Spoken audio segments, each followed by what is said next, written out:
Whoever she was, I must have scared the living daylights out of her. Fellas, variations and gentle ladies thereupon, this is 100 Things I've Learned from Film.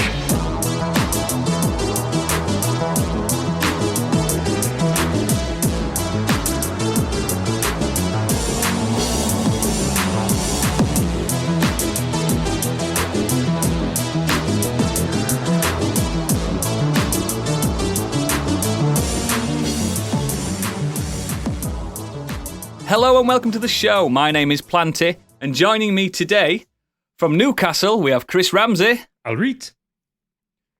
From Northern France we have Gérard Depardieu. Bonjour. From Yorkshire we have Sir Patrick Stewart. All right.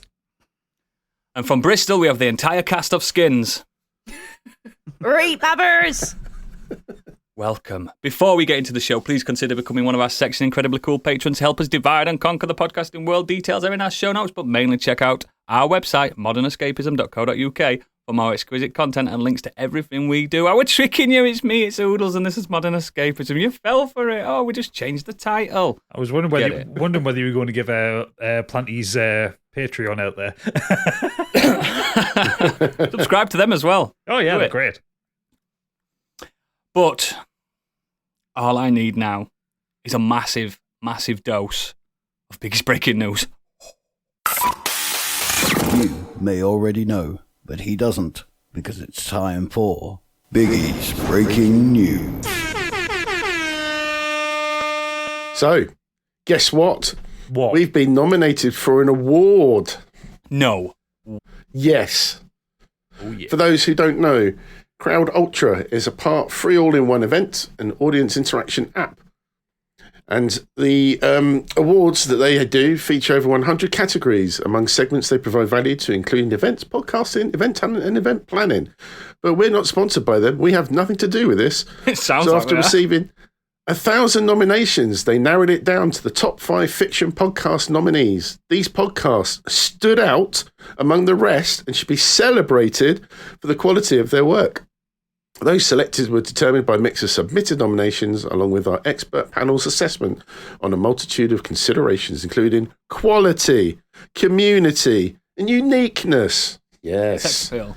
And we were in there in the top 5. We are. I don't know how, but we have. Do Dragon Stream of Scorched Sheep has been nominated. Yeah. What do you mean you don't know how? It's incredible. Gadget should be proud. I've been buzzing all week. Absolutely. I've Awesome. been unable to fit through doors. My ego has gone through the fucking roof. And no one has come forward to explain how this happens, so we're completely in the dark about They've listened this, to it clearly. Chuffed. Yeah. But That's how it works. the ones we're up against, so we're up against 4 of the podcasts called 1001 Sherlock Holmes Stories, Shite. The Truth, Shite. West Side Fairy Tales, and Shite. one called Chad, a Fallout 76 story. That's proper shite. I voted for that one. But yeah, Okay. I have that's actually not heard how of it Chad the works. Fallout story. It's, So we're in the quite an fiction infamous category. one. Is that what we've got it on? sorry, what was that, Oodles? Yeah. Is it the fiction Yeah, category? top fiction podcast.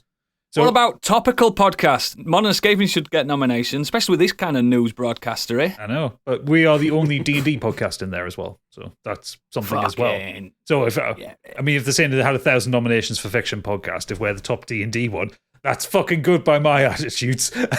Yeah, boy. I don't know a better one. I've So never yeah, listened thank to any you others. to, if you're a listener, thank you very much for putting us forward, but we knew nothing about it.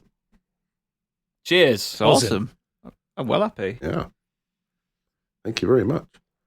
Well deserved. And speaking of awards, Considering we're like, I was just saying though, considering the 5 of us literally had no idea how to play D&D, it was all brand new. Yeah. It's all doing this role playing stuff was kind of brand new to us all. Like, I like how I you feel say it still had comes no across idea. that way.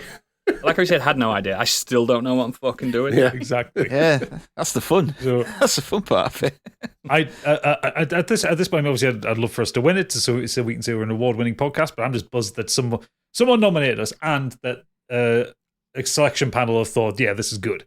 Like, that's enough for me. I'm fucking over the moon with this. Imagine which episode they listened to. I wonder which one it was. Ooh, I hope it's the one where Stigveld tossed a bear. I kind of hope it's the one where you fight the meat monster at the end of season 2. I hope it's one with Oh a God, no! musical Which- number in it. Well, it could be the one of these. I just like the idea of judges listening to us going over three rounds of combat with treble, just like putting a pan of burning oil in front of the creature rather than throwing it over it. What if they think, God, that theme tune's really good? Who sings that? Let's get them a record deal. That'd And be I'll nice. say, no, never again. Been stung by that before. Next. So yeah, speaking of awards, it's been a bit of a busy week as the Game Awards were announced on Thursday night, I believe, Yes. at silly o'clock in the morning. And we've got a long list here, so just going to rattle through it. And if anyone wants to jump on any of them and discuss it, then please do. I've just picked out the ones that I thought stood out to me. So very weirdly, the show started with a pre-award, which I just didn't understand what they were doing. They We always did it last year. Yeah, they always have a half an hour pre-show while Jeff's carefully lacing up his special trainers for the night. Yeah. It takes To them get half that an lady hour. to do it. They That get- lady in the How lovely bright and white they were. Yeah, they get someone else to, and it's usually indie games that get announced then, or like stuff that doesn't want to pay to be on the big show. Yeah. And there was a very weird, unexpected appearance from Al Pacino, who couldn't read the autocue particularly well. He was just pleased to get out. Yeah, he did look a little lost, didn't he? And then we had this emphatic speech from Christopher Judge, who won the Performance Award for He droned on a bit. Kratos and God of War. And it went on for some time. Yeah, he got Skipped it. orchestrated Yeah. off. He went on about as long as the game. Yeah, I skipped it a bit. I was like, all right now, mate. I saw a news article that he looks said he fucking hadn't savage, even though. finished He as looks well. awesome. He was still going. Oh yeah, Still there was going a today, musical now. music number playing in the background. I thought it was part of it. It was so weird.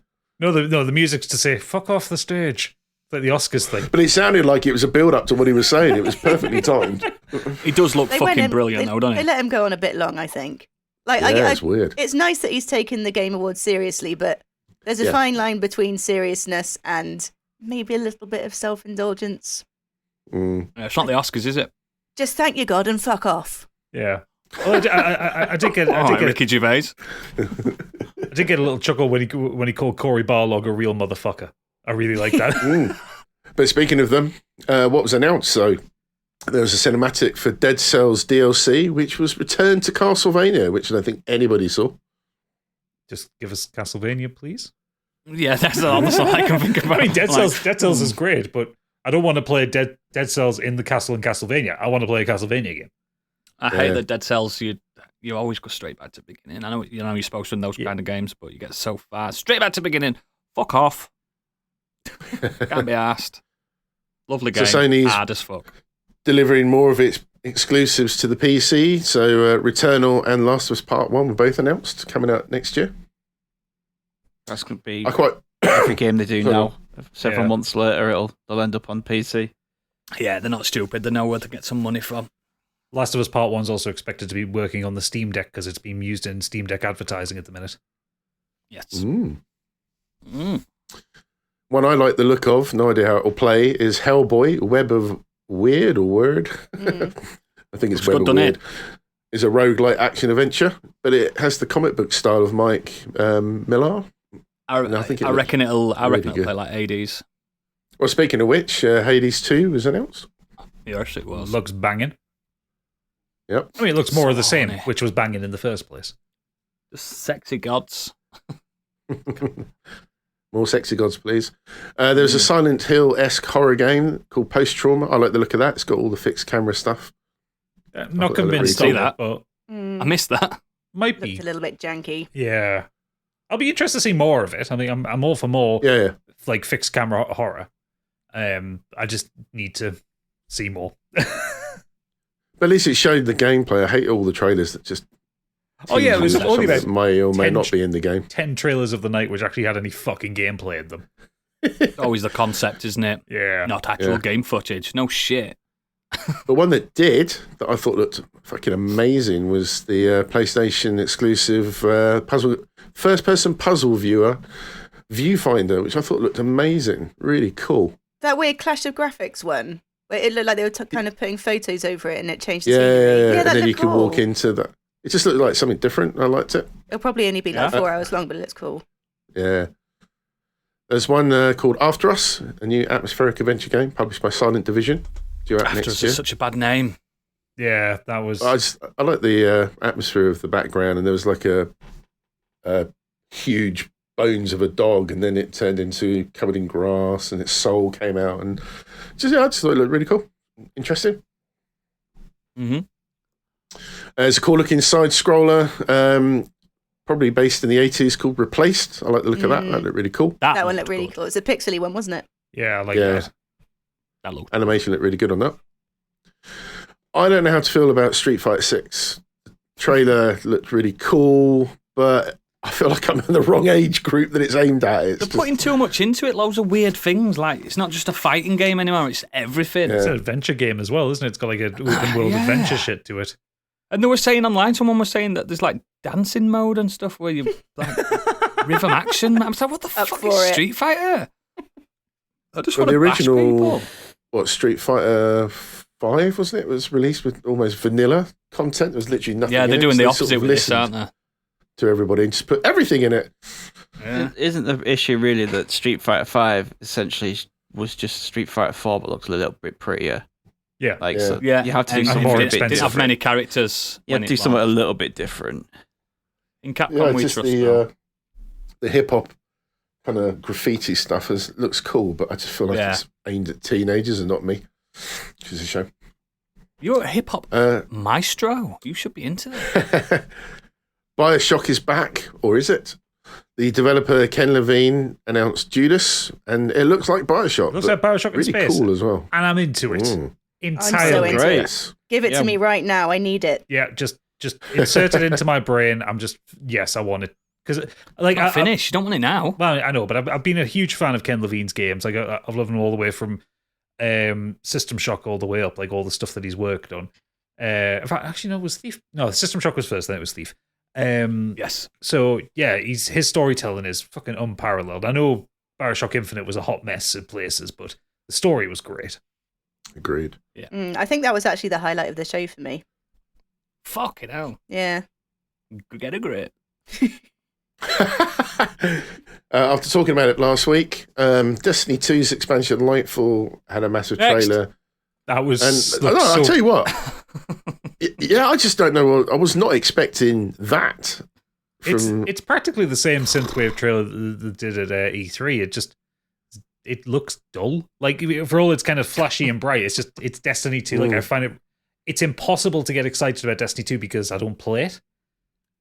Yeah. Like I liked how the original game looked. Yeah, also that as well. But like I really did. It feels like they're advertising to their own existing audience. They can't bring anybody new into it because of the way they run the game. Oh, absolutely. Yeah. Stay with us, and you can have Destiny Punk. You'll love it. It's so neon, baby. Neon RGB, baby. Fucking boring. Sorry, I'm drunk. It's just hit me. Just drunk on stubby beers, everybody. I'm at about 10.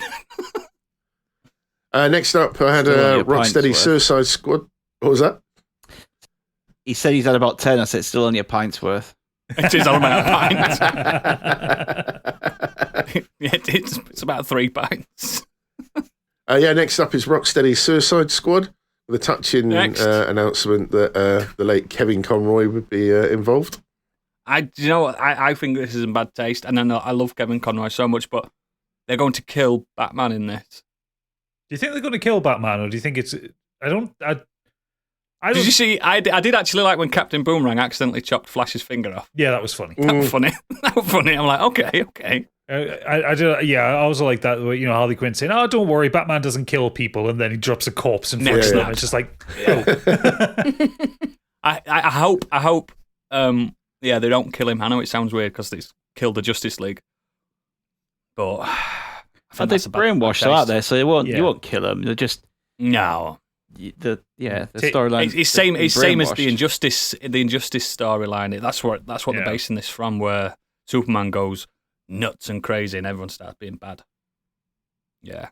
I hope it's good because that Gotham Knights was whatever it's called. That's a fucking different team, though, isn't it? Yeah, I mean, this is actually Rocksteady. This is Rocksteady. You've got pedigree, so it's probably going to be good then. And they've seen what happened to that, so they're like, "Come on, guys, let's knuckle down. Let's make a good game." We're going to get a PC port that works though, because Arkham Knight did not work on PC for about 2 years. Oh, no. Yeah, Oh. not asked. My consoles are more powerful than my PC at this point. True. Consoles, baby! Next up, Respawn's Star Wars Jedi sequel Survivor is coming up next year. That looked great. He's got a beard, hasn't he? Very good. I avoided it because I still haven't played the first one yet. I don't even care. I go on record to say I loved the first one. I thought it was brilliant. I need to give it another try. I played it on Game Pass I ages dropped ago off and it. didn't get very far in it. But I might give it I a think try. it's sensational. It's a secret Metroidvania. It's Souls-like and all that mixed into one. It's just it's lovely. It's really good. And if you like Star Wars, it makes it even better because there's lots of references to it. I think you should push through it. The first 2 hours are not indicative of what the actual game is. You just got to push through. Fair enough. I think it's brilliant. Next up is a game from a developer you may have heard of, Hideo Kojima. Never heard of him. It is, of course, Death Stranding 2. It's called DS2 actually. Working title. All right. DS2 is such a shit. I hope it's not that. It's not. It is. It's not called Kojima that. said it's a working title, so it'll probably Yeah. be something completely different. It's Death the Stranding sequel no 2. one asked for, but knowing Kojima, it won't be like the first game. No. I can't imagine it being a delivery simulator this time round because No, I don't think all so. the deliveries have been made. You know what I mean? I reckon it's something a bit more survival. I reckon it's, judging from the trailer, spoiler alert, I assume to be BB. That little kid got killed, didn't it? It looks like a bit of a revenge tale, maybe. I think there's definitely going And to be you- more action in this one. Yeah, I do. I think it's going to be more of a straight up like combat game. It's probably going to be tying knots and stuff like they did on the last one. Because he's not Lots of 'cause it's- crying. Lots of crying. I did like the drawbridge spaceship thing. I reckon Yeah. that's going to be your own base. Mm. It's got it looks like Higgs with a guitar. Why not? I mean, the thing did say Troy Baker was in it, so it means Higgs is in it. It might just be a clone already. You don't know with Kojima. This is the thing. Oh no, you could be can't second guess anything from Kojima. Yeah, this could be just bait and switch. It might not be Death Stranding 2, knowing him. The person with the guitar is Liquid Snake. Possibly. Yeah. Possibly. Brother! Imagine. I've dived deep into the realms of Reddit as soon as the trailer was announced. I've watched the trailer about 1,000 times, and I keep trying not to get too hyped and too into it because I know we're probably not going to get it for another 8 years. I reckon back. I can't keep up that level of hype for that long. You got to remember, he's got the Decima engine all in place now. Yeah. So that's the hard bit done. So He's working on something else as well. So Yeah. on whether this Xbox, is- he's doing an Xbox One. He's doing a Yeah. PC game as well, isn't he? Doing two. He's doing doing 3 something games with now. Elle Fanning and somebody No, else. no, Elle Fanning's in this. She's in this. She's in this. Ah. I was going to say it's probably involved in that. Yeah, all these. But all he's these doing leaks 3 of different projects, actors. isn't he? At once. He's Yeah. doing 3 projects at the moment, and that's rare for him. Well, yeah, 'cause he's usually working for somebody else. Yeah, I hope it doesn't Or it gets destroy cancelled. the process. Because he says he's doing his Death Stranding, which is going to be like his flagship. He's doing that game for Xbox where he said something along the lines of, "You're not expecting this." So I reckon it's going to be like something simple, back to his Boktai days and stuff like that. Maybe Zone of Enders. Oh, I don't think I'd buy so. I'd buy an Xbox for that. I know. Yes. Next up, there's a story and gameplay teaser for Tekken 8. Look pretty cool. And a few characters. I'm from a Zombie. little bit more excited for Tekken than Street Fighter. Weirdly enough, Yeah, me too. I always I want am. more Tekken. Tekken, I love Yeah. Tekken. Yeah, I want more Tekken. It's going to be weird to have a Street Fighter and a Tekken drop in the same year. I don't think that's happened for Not for a while, not for a decade and long half. time. Yeah, not for a very, very, very long Not time. since Street Fighter X Tekken. Yeah. Oh yes, love that game. 'Cause both developers are really bad at releasing games regularly. Apparently, people have been playing Tekken already in Japan, haven't they? So, not fully, just An arcade machine, pumping in money Yeah. into it with the fighting Yeah. sticks. Like the good old days. Hunting Hawkers, Hwarang. Oh, I love Tekken. Love it. Mm. Next up, Larian Studios announced a release window for Baldur's Gate 3. I'm so fucking I was blown excited. away by that myself. Oh yeah. So excited.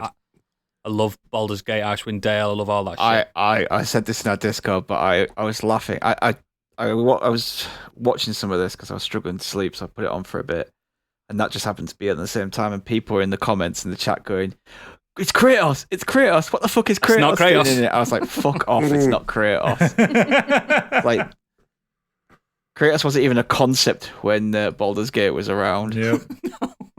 It's the best, and it's the original version of D&D on video games. Yeah. The only one I Minsk and his really little knew. mouse. I love Baldur's Gate, Icewind Dale, all those. I just fucking adore them. It's gone woke now, though, apparently. Oh no! Because two women were kissing. Oh no! Oh god! Even though I think it's your D&D. character and another character, so it could just be a male or a female. You know what I mean? It's the romance options you could do in Baldur's Gate 1 and 2 were fantastic. yeah. Disgusting. You does- got it's- to Brigade laugh when out people again. comment on stuff like that. And go, "Have you gone back and looked at the originals?" Yeah, it does. It's like- It does look great, and it's got controller support, so you'll be able to play it on Steam Deck. But I'll probably also that'll be one of the few games that next year I'll play it on my PC itself, because you need that I feel art like style. you need a mouse, mate. That's what you fucking need. What we'll have to do is play it properly ourselves, and then do a multiplayer run on it. Yeah. As the Scorched Sheep Party. Yeah, Yes. just because Ooh. I couldn't not stick to a timeline and wait to carry on. So Yeah. play it I'll be able to myself, play it on and my then we'll do laptop, but do a it'd have to be multiplayer like version. it'd have to be really low quality, but you won't see that, so it doesn't matter. They also announced the collector's edition for it, which I fucking want so much, but it's 260 fucking do it. euros. Do it. Don't do Don't it. do It's it. got a You- massive statue of Plastic tap. Don't do it. of an illithid fighting a drow. Come on! Don't do it. The game probably won't be in there. Don't do it. Just get someone. You know, I'll with enter a 3D competition, I'll printer. win it, and I'll send it to you. Yeah, big Yeah, will do win it that. for you. Big- You won something else again this week. And a lucky bastard. Fucking wanker. What? Hate the man. Moving swiftly on. It's Diablo 4. Yay! Next. Next. Although interestingly, the limited get this, edition, to be collector's edition, does not apparently include a copy of the game. Nope. Nice. Unshockingly. Well done. And it's, If you can afford that, you can afford the game Or separately. is it just that That's a fact. you'd expect them the copy to be there anyway? So this is the rest of the stuff that's in there. Because no, it is just not there, flat out not there. You just buy tat. yeah, What does it actually cost though? I guess if you're going to buy that, it's your own fault. 100 quid in it. Hang on a second. So for PlayStation, If you can afford a collector's edition, you can afford the game separately. Fucking hell. You're one of them idiots. Am I right, Candy? Absolutely. Still using that Fallout bag? Why do you always have to come for me? I've got 2 Fallout bags. You still using them? Yeah, because you've got the original they sent Yeah, and then the replacement. Exactly. I got the nice one and the shit one. Great The quality. shit one must be worth something as well, wouldn't it? Probably. uh, I think it's covered in mold now. yeah. So it's That's a lie. so it's $100, and in it you get the Candle of Creation, literal candle, cloth map of Sanctuary, Diablo 4 Collector's Edition art book, occult mouse pad, Oh, pin of the Horadrim, and 2 matted fine art print sized. Do you know what? Do you know what? Like, it's only 100 quid. So that surely, like, if the game was in there, you wouldn't get all that stuff. Yeah, if So it's not actually that bad. if it was 160, which is what seems Yeah. the collector's editions are coming out now, and it didn't have the game, I'd be pissed off. But yeah, I the also problem think is they are calling it the Diablo 4 Collector's Edition when it's not there. they're calling it limited collector's box. That's what they're calling it. Oh, are they? Oh, that's fine then. It's not false advertising at all. Like, if like I said, if it was $160 to $200, you'd expect the game, but the game is $60 to $70 anyway. You're not going to get all that stuff for $40, $30. No, you're not. No, you're not. Not Still, in a million years. wankers. Yeah, wankers. Next up, Don't Nod's next game is an action RPG called Banishers, Ghost of New Eden. I just like the idea of that. It looked pretty cool. It's the one with Don't Nod have got it. your- They're a bit hit and miss at the moment, aren't they? Sometimes they have a good game, sometimes they're like, I really liked Vampire. I didn't like some of Life is Strange. Banishers just looked really generic. Like there was nothing there that kind of hooked me into it. Yeah, it did look a bit generic, didn't it? I liked it. I thought it looked cool. They're hit and miss, those guys. New Warhammer 40,000 Space Marine 2 is announced. Oh, no, it's already been announced. There's just a new trailer for it. Cool. Looked great. Oh, there you go. Years of War in the Warhammer universe. That's all it is.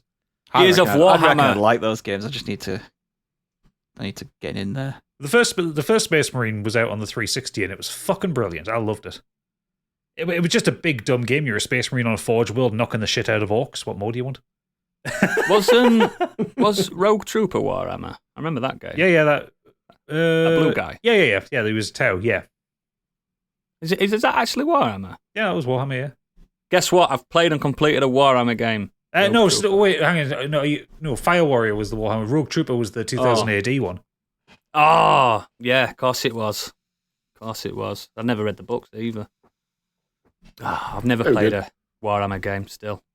Next up, Meet Your Maker. I thought it was a bit interesting. It was a building raiding game coming to consoles and PC next year. What was that The one where one? you build a base, you try to stop somebody coming in to The Dungeon raid it, I Master guess. one. Yeah, it looked pretty good. I Yeah. reserve myself for the ones that there's too many, and I can't I'm waiting for Sons of the Forest. I'm not interested in anything else. If I can't make a skeleton chair out of the body of my enemies, then I'm not interested. No, you don't want much in life, do you? True barbarian shit. No, I want to make a skeleton chair that I can place on top of my house and sit on it and look out at the enemies as they try to get in. And then I also want to make effigies out of their body parts. I don't think that's sociopathic at all. No, Oh. my fucking Standard Stig, psychic though. meter was very low.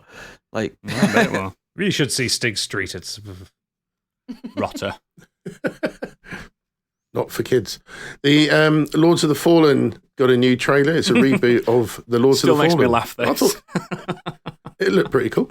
it's not Very gameplay Dark though. Soulsy.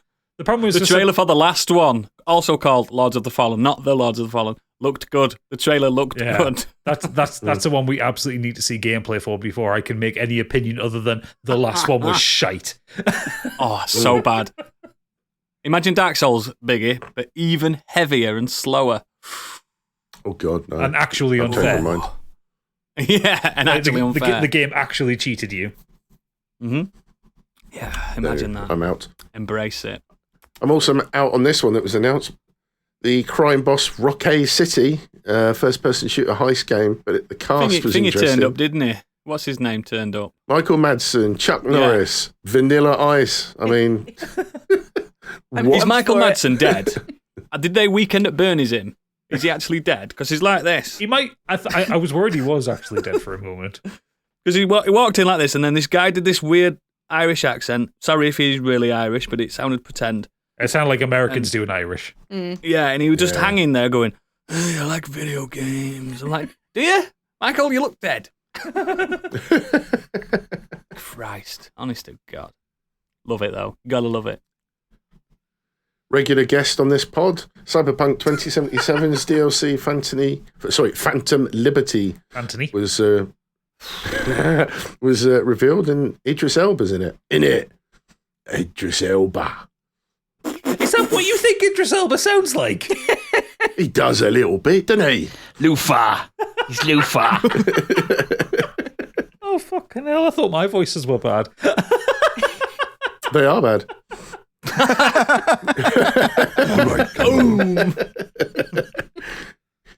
Next up, there was a big surprise, and Oodles was probably just blown away by this. From Software announced Armored Core 6, The Fires of Rubicon, which is a fruity drink, from what I remember. Fires of Rubicon. Come on, get hype. This is the game of the show. I'm hyped. It looked great. Oh, it's going to be so good. And in the press release, they have confirmed it's a Souls-like. Which I think a lot of Armored Core fans are pissed off about. I'm not, because the last one was quite Soulsy, but the original one was. Yeah. I did see someone on Twitter saying, how do you dodge, step aside, wind a missile? Like with rockets. Oh, I can't wait. I can't wait to be in my big mech suits. Oh, I hope you can create your characters, create your mechs. Oh, it's going to be so good. People are going to say on Twitter they're going to be like, mechs are cool, aren't they? I'm like, guys, I were there in the beginning. Mechs have always been cool. Oh, I can't wait. Is there going to be a special edition of this with a massive mech? Wouldn't put it past them. Bandai Namco are publishing it, so there'll be some kind of special edition. Oh, speaking of them, their new logo's shit. It is. It really is, isn't it? Looks like Wimpy. It's crap. But yeah, I'm so Wimpy. fucking psyched. Was the world premiere of the new trailer for Final Fantasy 16. And it Looks good, cool. doesn't it? Doesn't it look good? Look It's great. like 12. It's like 12 and more adult. Hmm. We've got medieval Final Fantasy again. Candy's not impressed. Not sure. I'm not sure. I'll play it, but it's not really speaking to me yet. Is it because it's not twink boys in a car? No, I got over the Twink Boys and car when I was about 20. No, I can't put my finger on why it's not hitting. But I think I just like Final Fantasy games have had their day a little bit. Maybe it's because I'm just Fuck off. Maybe it's because I'm old and miserable. Candy, right? Probably. This You is played Final definitely Fantasy 12. the Final Fantasy. This one, the Final Fantasy. If you play 12 and tell me it's a bad game, you don't know games. I played 12. 12. It was bad. Yeah, 12. No, it wasn't. It's perfect Terrible. score in Famitsu. Come on. That's one of the only ones I haven't played. Don't do I it, love Candy. 10. I Shite. love 7, 8, and 10. Shite. They're all shit. 9. Hello, 9. No, Hello, didn't 9. like 9.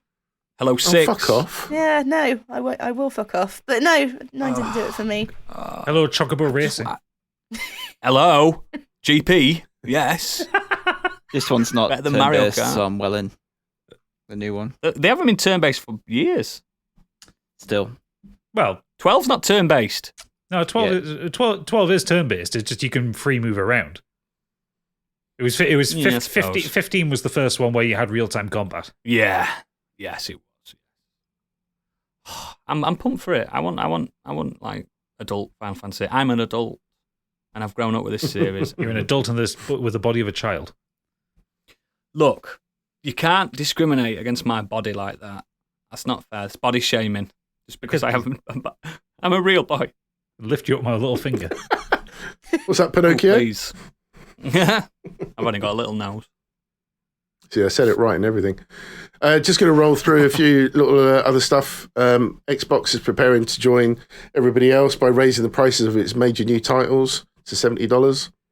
People buying disc Xbox games. I think that's Game Pass. I think that's an It's effort the to push more dumbest people thing towards ever. Game Pass. They're not doing it for more money. They're doing it to say for people, to go straight to Game Pass. They want to get rid of that production line, 100%. Microsoft would love people to just use Xbox like everyone uses Steam. That's it. Can't Cool. wait for the special edition of Starfield, though. I wonder what I'll get. Get a real spaceship. You won't get the game in the box. No. Next up, Elden Ring. Can preview your worth in various duels and battles by rolling a lot with the free Coliseum update coming in December. It's already out. Oh, but December yeah. now. It's already out now, yeah. Yeah, it was already randomly just tweeted out on Tuesday. Hey, this drops tomorrow, and immediately the internet went woohoo. More on that later. Gorgeous indie game. Thanks to Stiggy for getting me onto Gris. Is now going to get PS5 version, so I may go back and play that again. Oh, it's such a good game. Such a good game. Running at 4K, 120 frames per second. I would have never played that game and Hollow Knight properly if it weren't for Stig's evangelical way of saying, just play Gris, just play it. And he weren't wrong. He weren't fucking wrong at all. I bawled my eyes out playing that game. Yeah, same. It's It's awesome. an experience. It's not a game. It's Yeah, so rich. agreed. That soundtrack, man. I'll play it again in a heartbeat. Microsoft has invited Sony to join Nintendo and Steam to sign up to its 10-year Call of Duty deal. Yay. Got him by the balls. If they're not sued. Yeah, because that's still ongoing as well. Yeah, they're not sued out their asses. Sonic co-creator Yuji Naka has been arrested a second time for more insider trading. This time for Final Fantasy VII, The First Soldier. So he's been a naughty boy. Man can't That help man. himself. I love him. He's such a rogue. He doesn't give a fuck. He's just running around Japan being an absolute boy. I love it.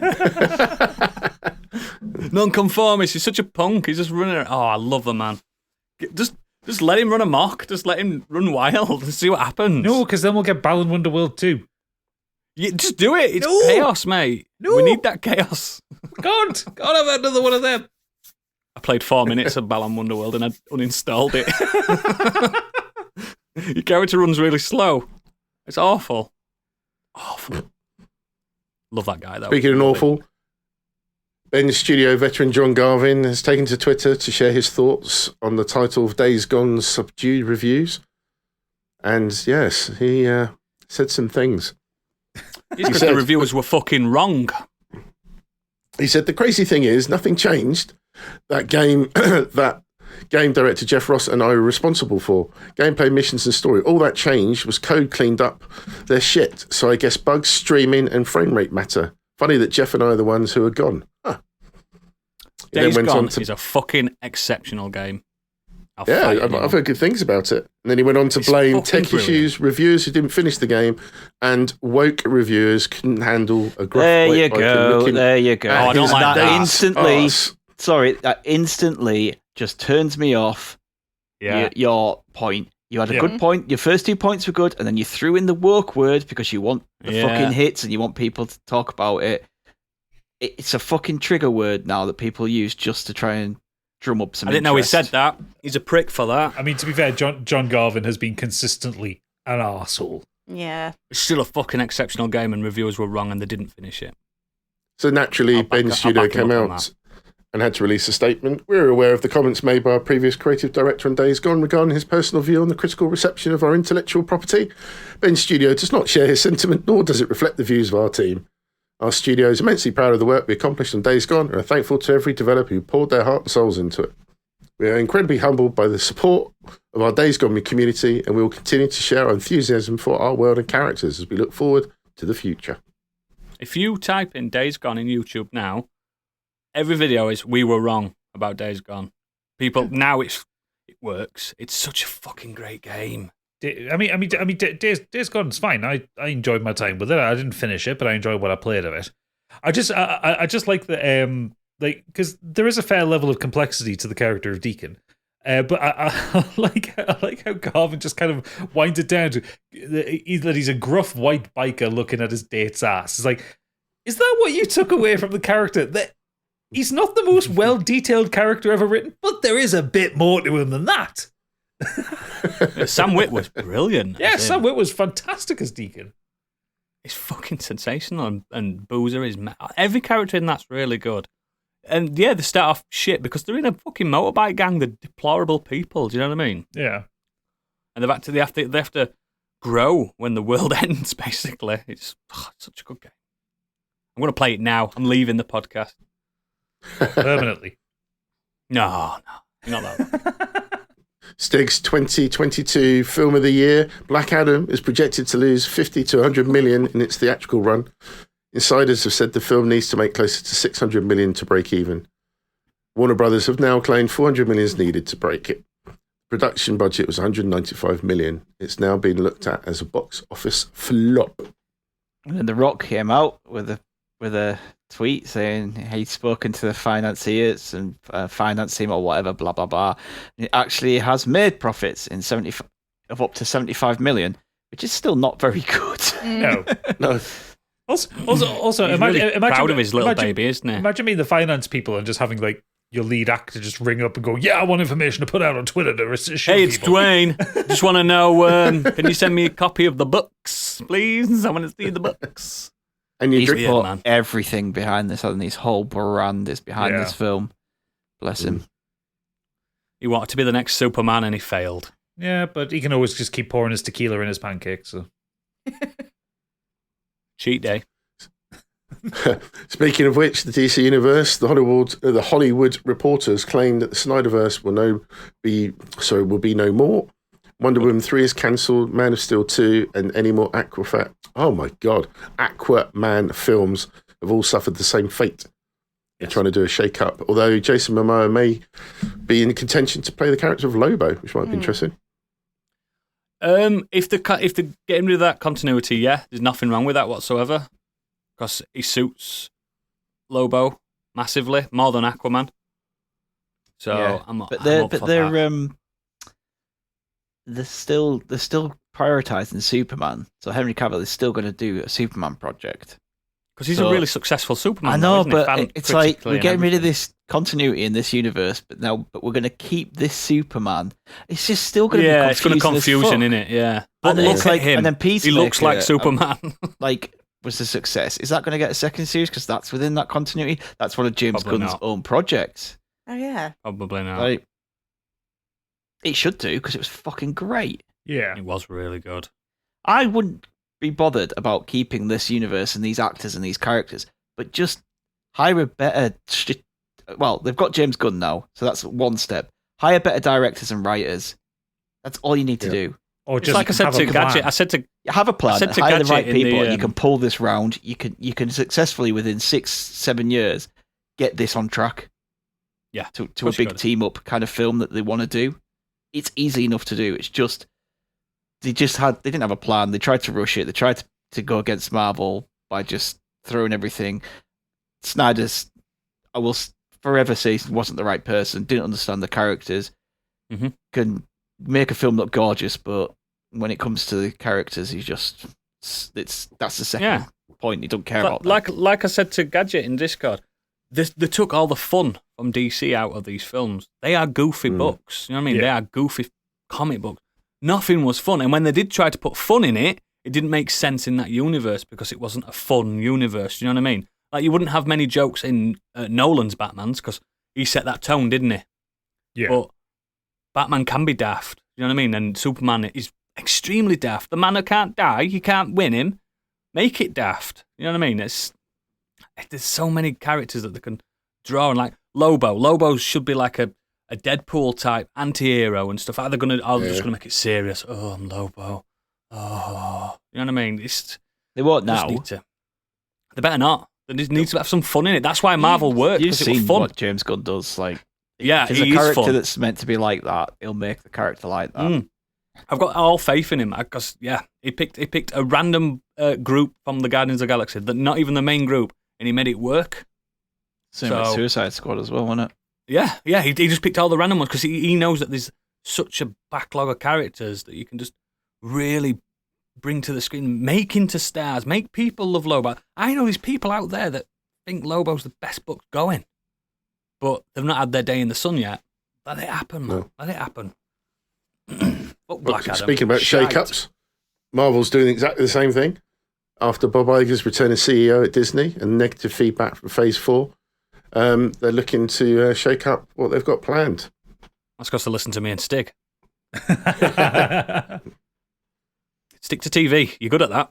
It's just Well, and speaking of TV, Mm. Mike Flanagan is getting his wish. The series adaptation mastermind behind Haunting of Hill House, Midnight Club, etc., has now apparently got his dream project. It'd be to adapt Stephen King's The Dark Tower series. Please Is it? please get that. That's what he That's wants to good. do. Whether he'll get it, we'll have to see, but that's what he wants. That's good, because Dark Tower needs a series rather than a Yeah. fucking. That film is so funny. It's so bad. Let him do it, but with HBO Max, just because Yes. so he gets a good budget, Yeah. Yeah. Oh, yeah. and not Netflix because they'll cancel it after one Yeah, series, Exactly. even if it is good. I don't think he'll trust Netflix again, to be honest. No, we should go to Amazon. They don't mind throwing money in it. Amazon, yeah. Jackie I Chan love has Dark confirmed Tower. Rush Hour 4 is in the works, the movie we've all been waiting for. God's sakes. No. Yeah, can you more Rush Hour? If you Oh god! if you want something funny related to Rush Hour, go listen to the Sequelizers doing Rush Hour 3. Because that film Yeah, is yeah. terrible. It's so racist, all of them. So racist. Especially the third one. The first one's Yes. great. First one's great. It's still. Second, It's, Great. everything goes downhill from the second one onwards. I do miss Chris Tucker though. I'm missing loads. Man found God. I know. We're nearly there. Classic Alfred Hitchcock horror The Birds is being remade, and Scarlett Johansson is in the lead role. I like her. I like- Pointless though. Yeah. I mean, there wasn't much of a story to it, was there? No, I like the film. I think the film's good, yeah, especially for its age. there's no need to remake it though. It's like brilliant as it is. I like the concept though. I think They'll make it so they've got like avian flu or something. They'll make it more grounded. CGI birds. Yeah. I don't think whoever's directing it's going to traumatize their actors Let's hope not. by hurling real Let's hope birds. they do. Let's hope they do. That's what he did, yeah. Wasn't the original Tippy Hedren? George. Yes. Throw some fucking George birds R.R. Martin says he only has another 500 pages to write on Fuck Winds that of guy. Winter. Next. When did he say that? When did he say this? This When week. did he actually say this? This week. So, judging from Stephen King's ethics, he should have had the book finished now. If he said it a few days ago. So- Only has 500 pages left. Yeah. Like, that's not just like a normal book. So, I mean, my book's 342 pages. So yeah, it's a lot more than some books. The I think someone on Reddit was doing the maths and the kind of work there. Like at his current writing pace, it looks like this is going to be nearly a 2,000 page book. I wouldn't expect it for another at least 3 years, given his current writing are pace. you- Going to die before Are you he finishes with them. books? Are you guys like me, where if a book's too big and cumbersome, you can't like really get absorbed in because it's heavy? It depends on how well it's written. Like that To Sleep in a Sea of Stars that I read this year. Mhm. That was 900 and something pages. It's probably the thickest single novel I've ever It's a read. tome, though, that isn't it? It's Well, a that one had tome. me gripped within the first 3 pages. Like it I'd was. rather have like 3 different No. paperbacks. Weirdly enough, the biggest book I've probably ever read is The Bible. Order of the Phoenix. Yeah, that was And I, the and I, longest and Harry I Potter one, absolutely wasn't it? flew through that one. Is it big? Like- Is it a big book? Yeah. That's like 700 pages, I think. Yeah, I read it in about 2 days. Yeah. I like a book. I used to be able to read compact. books quick when I was younger. Now it fucking takes me like a year. I love my coffee table books. Obviously, I've got fucking loads. I love them, and I skim through them. But you've literally got to have a coffee table to read them. Do you know what I mean? If they're too big, I just go to do an love audio them. book. Yeah, I do like the smell of a book, though. Oof, that smell. Or Kindle. I've just moved to Kindle because it's just easier. Yeah, I suppose, but I do like a book. Paperbacks, Plenty of them. More of them. Loads behind me. loads of And books. to All Harry finish Potter. off with the World Weird Web, dolphins thought to be one of the most intelligent species in the animal kingdom, and experts believe they put their ingenuity to use in the pursuit of getting high. In extraordinary scenes filmed for a new documentary, young dolphins were seen carefully manipulating a certain kind of pufferfish, which, if provoked, releases a nerve toxin. Although the large doses of the toxin can be deadly, in small amounts it's known to produce a narcotic effect, and the dolphins appear to have worked this out and how to make the fish release just the right amount. By carefully chewing on the pufferfish and passing it between one another, the marine Pass, pass, mammals puff. then enter what Puff, puff, seems puff, to puff, be Pass. That's it. That's the one. a trance-like state. And the behaviour 20 was captured on dolphins, camera baby. by the makers of Dolphins Spy in the Pod, Wow. a series produced for the BBC. I want to watch stone dolphins all day. They're thugs, aren't they, dolphins? They just like to fight and fuck and get high. Have I told you that time I did swim with? I might have done when I swam with dolphins and I put my finger in its blowout hole and I got told off by the instructor. I'm not not surprised. surprised. Don't wanna He come said back that's as a not for dolphin. fingering, and it made me laugh so much. Were you high? No. Oh, they fuck no. each other in the blowholes as well. Yep. Yeah, skull fuck each other. Yeah. I rember that Ricky I love Gervais dolphins. thing when he was he had it on the screen. Yeah. He's just like, he is fucking him in the head. Yeah, I got told off for it. Dolphin loved it. I did it now. Yeah, Maybe he told you off because the dolphin might turn around and try and do it back to you. bring it on, dolphin. How did you get that dip in your head, Oodles? Well, Well, funny story. Excellent. But that's well it. done. That was the Jesus. bumperiest bumper news ever. see you next week. So let's have a really quick Nexus. I'm going to start. I've been playing Chained Echoes. I told Gadget to get this as well. Which I have. Have you put anything into it? Yeah, I've put about 4 hours into it, I think. Isn't it well written? It's very incredibly well written. I'm just at the point where you've I got, didn't got, expect it. your full party and you get out the castle. Yes, yeah. I'm about probably about an hour further than you, mate. I've been taking this one slowly because I'll admit some games like this, like tapping A just to get. But it's so well written and fleshed out, and you love the characters. For anyone who don't know, Stig, you won't like this. It's a 16-bit JRPG basically. It's So got, you won't be it's got into it. massive Final Fantasy VI feels about it. Yeah, and it's got awesome turtle racing. Yes, the turtle racing was fantastic. I very much enjoyed that. I lost every bet, but I wasted all my money on it. Yeah, me too, mate. But yeah, I haven't got far enough to really dig into that. But something I did put a lot of time in this week. Well, Elden Ring. I tell you what, before you move on to Elden Ring, though, the one thing I will say about it is, if you like JRPGs, the way the battle system works, the character switching is fucking brilliant, because most of the time with JRPGs, you have like a roster of like 8 characters, but you can only have 3 or 4 with you at any given time. This one, you just stack them against each other and you substitute people in and out. You don't lose. Yeah, you don't lose turns on it. It's fucking brilliant. You can get someone in for like a utility spell, then send them back out and get the other person in, and then at the end of every fight, you get all your HP and magic points back. Yeah, brilliant. Yeah. Love it. And there's no random battles. No. Yay! It's fucking lovely. It's really good. Music's really great good as well. But yes, music's really good. But I've been told that you get mechs in this game, and I haven't got one yet. Ooh. So I'm looking for mechs. But yeah, Elden Ring. I'm back in, guys. The game I platinumed months ago. Coliseum. Oh. Gadget, have you been in yet? No. I dare not yet. So people that have been listening to this podcast know I had an addiction to the unofficial fight clubs in Elden Ring. If you don't know what that is, it's where it's PvP and someone becomes the fight master, where they let everyone invade them, but you don't hit him, you don't touch him, and you let other people, and you just fight. You just fight in a ring, and there's rules that you abide to, and you only know the rules by looking at the emotes that he's doing. It's really very nerdy. Fucking.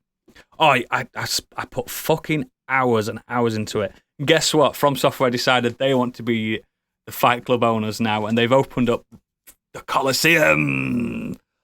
Oh, do you know how I don't usually like multiplayer games?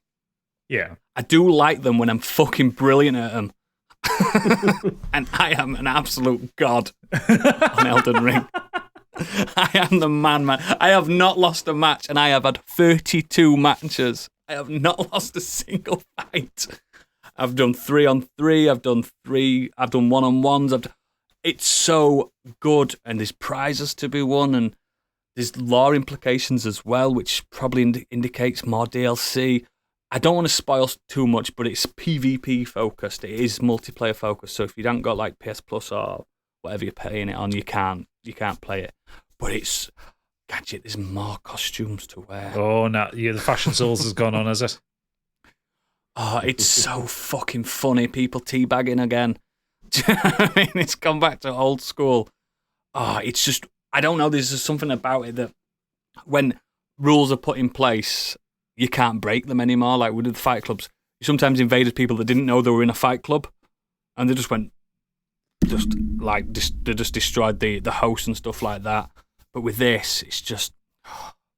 Remember, was it Dark Souls 3 when they had a multiplayer mode where they were like arenas? Yeah, they had the multiplayer arenas when the first DLC dropped. Yeah, there was inklings of that being really good. This is just perfected. This one's actually good. Don't worry about your levels out like that, guys. Don't worry about that. You can go in level 1 and still be on par with everyone else. Nice. Oh, it's just so fucking. If you want more from Elden Ring, the game that keeps on giving, and I don't know, you just feel like smashing something. This is just so fucking. And again, I haven't lost yet. I feel like I should be on some kind of record somewhere. Like, this guy is really good. And it's rare that I can say that about myself, but I am really fucking good at this. So any of the listeners want to challenge me, bring it on. So, yeah, that's why I've been playing a lot of Elden Ring. I can't get this game out of me. No. I can't do it. It's game of the year, man. It has to be. It has to be. It fucking has to be. Please give it a try. Candy, why don't you start playing Elden Ring, mate? Oh, no. I don't need that kind of stress in my life. Not at the moment. Too much I'll help you do the final boss. Candy. What's that, Stig? Got too much self-respect. Absolutely. Yes, I shall play Fallout 4 for the 900th time. Do you want to know what I've been doing, though? Yeah, because you're next. I thought so. I watched 2 films, actually. One of them just quickly, because it's not worth your time. Yeah. I watched Troll on Netflix. Oh, yeah. Oh my Me and God. Stig been talking about this. I'm literally in with you on that. I was not bad mention enough it. to be good, and not good enough to be good either. It's just crap, innit? Yeah, boring. Shite. It's crap. So I went to The trailer made it look good. Nah, Yeah. it's not- Roland Emmerich's Godzilla level. Like that's Yeah. what I think it's shit. with I a think with it's really a bad. when I said Toodles with a Poundland Christian Bale, like that army guy. It's like a Poundland version of Christian Bale from Terminator Salvation. Yeah. I think it's shite. Absolute garbage. It was shite. But what I know watch- people like it, but you're wrong. Do people like it though? Yes, Oh, people God. like it. They need to get a grip. But what I did watch was Guillermo del Toro's Pinocchio. Oh, I saw that today. I'm interested to hear about this. Yeah, so I am. this one's also on Netflix. And yeah, I really enjoyed it. I sort of went into it a bit tentatively because Guillermo can be a bit hit and miss, especially when it's something that's not horror. Yes. But yeah, no, it's really good. It's handcrafted, proper stop motion, and it's the attention to detail in these models are just insane. Like I had to kind of keep reminding myself that it wasn't computer animated. Like you can kind of see like the dirt underneath their nails and everything. Like Geppetto's got this beard that moves. It's just really pretty. And Pinocchio himself, I think he was fully 3D printed. So where they would have, when they would animate normally, like people, like if they're moving their mouth, their whole face would move and everything. But this is literally just completely like, it's only his mouth that moves, so it makes it look like wood. But it follows the same kind of story beats that the Disney version did until about halfway through. But it's kind of a reimagination of the original story by Carlo Collodi. It's set in. Did they go to this Monstro in it and stuff like that? The whale and that. Yeah, Monstro the whale is in it, although it's more of a monster than a whale, I would say. But yeah, it's, it's set in World War One, so like a lot of Guillermo del Toro's work, it's got kind of the wartime. He loves doing that, overtones. doesn't he? He loves doing that. Yeah, it's got the wartime overtones in it. It also gives a brief backstory of Geppetto when he actually, like before Pinocchio came along, when he actually did have a son, and he actually lost his child in a when their local church got bombed. Whoa. Yeah, no, it explores kind of themes of loss and father-son bonding and what it actually kind of means to be alive. And the cast is amazing. So you've got Ewan McGregor, Finn Wolfhard, Ron Perlman, David Bradley, Tilda Swinton, Kate Blanchett, Christopher Waltz, who's brilliant, and I recognise his voice immediately. Bern Gorman and John Turturro. And it does have musical numbers in it as well, and they're actually pretty cute. They're quite catchy. But Guillermo del Toro actually wrote some of the lyrics, so that was that's pretty cute. But the spirits, It's got a user rating where mostly 10s. yeah, It's really fucking highly rated. yeah. Well, He takes a swing at fascism as well, which is nicely done. Yep. Yeah, exactly. Always nice to see. But again, like visually, like the monsters and the spirits, you've got the spirit of life and death, and they look so much like classic Guillermo del Toro monsters. Like they kind of look like seraphims. It's cool. Yeah. It's creepy as fuck. And Pinocchio himself looks super creepy too. Like he doesn't look anything really like a proper child. He looks like a sort of like gnarled, a tree. Yeah, like a tree, like a gnarled piece of wood that, and he's sort of asymmetrical. And it was because Geppetto carved him when he was drunk. So it looks like he's had a lot of time spent on the one side, and then he's just kind of finished it really quickly on the other. There's actually there's a documentary as well. It's only a little half an hour kind of mini documentary. And if you're creative in any way, if you do like to see how it's made, it's really interesting. It focuses on the animation rather than the acting, but it's really interesting to watch. But I'm not sure how much. Yeah, my daughter loved it. I was going to say, because I wasn't sure how much younger children would enjoy it, because it's not. I mean, it's a family kind film. of lighthearted, but not really. But I think it could be kind of off-putting because it looks a little bit creepy. I mean, it's not scary. It's not a scary film in any way, but it's creepy in the way sort of like Coraline is. You know, that just got kind of creepy kind of look to it. Yeah. So she enjoyed it, did she? Oh, yeah, absolutely. She was all over it. There was the one scene with the steak in the fire, which she just turned away from. She just said, "Can I let her know when it's finished?" And he didn't get hurt anyway, so it was fine. Yeah. Yeah, but yeah, really enjoyed it. It's really worth a go. I saw a clip of like when he lies and his nose grows. I thought it was quite inventive rather than the way he did it. That was quite cool. Yeah. And the one of the favorite things I saw about this film on Twitter this week was someone posting my favorite film of this year and least favorite film of this year is Pinocchio. Yeah, right. It couldn't be more different than the other one. Yeah. Oh, there's totally. two. Yeah, Yeah, Disney, the Disney Disney released redid. their live action This version. is Oh yeah, something Disney did well. one with the sexy fish, didn't they? Yeah. And it was awful. Yeah, I It remember. was. All right, I've only ever seen the first Pinocchio. Oh, I will watch that. 'Cause I love him. He's a cute little man. Well, he's not little, but I love the man. He is adorable, and in that little documentary, you get to see his shining little face again, so it was lovely. Yeah, I loved him on Cabinet of Curiosities when he's Comes shuffling onto the Suits Oh, that like a way too weevil, big innit? for him. with his big old bug eyes. Oh, look at I him. love him. Love him. What a man. Excellent, excellent. Stig, what you were doing? I also watched a Netflix film this week. A film Mhm. called Entergalactic. Intergalactic. Entergalactic, yeah. It's a adult animation. So I would stress that this is Is it now? an adult animation. This is not for kids. Like, regardless of how it looks, like in the trailers and the pictures, like this has drugs, sex, language throughout the whole thing. So it's not for kids at all. It's this animated film on Netflix. It's a promotional project for Kid Cudi's latest album. Originally, it was meant to be a series because the film is actually split into, I think, like 5 or 6 sections. Oh, he's in it, isn't he? He's in it. Yeah, so but they've released it as a full-length film instead. It tells the story of its 2 artists, Jabari and Meadow, who are neighbours. I think Jabari moves into the building and becomes neighbours, and they fall for each other. It's basically a rom-com, but it's really good. It cuts out a lot of the cliches and just tells us really simple, down-to-earth story. I really liked it. There's like it's really low key. It's got cool, interesting, like I said, down to earth characters. Ones that you could just spend time with. I wouldn't actually mind some more, like another, a TV series or another film with these characters. It's well acted. It stars, it stars Kid Cudi himself, Jessica Meadows, got Timothy Chalamet in there, Vanessa Hudgens, Keith David, Louise Motherfucker Guzman, Keith David. Macaulay Culkin's in there for like a small part. It's got quite a few other R&B stars as well, like lending their voices, but they all do a really good job. Like the conversations in it feel real. Do you know what I mean? Like, when you watch a rom-com and the stuff that people say and come out with, and you're just like, nobody speaks like that.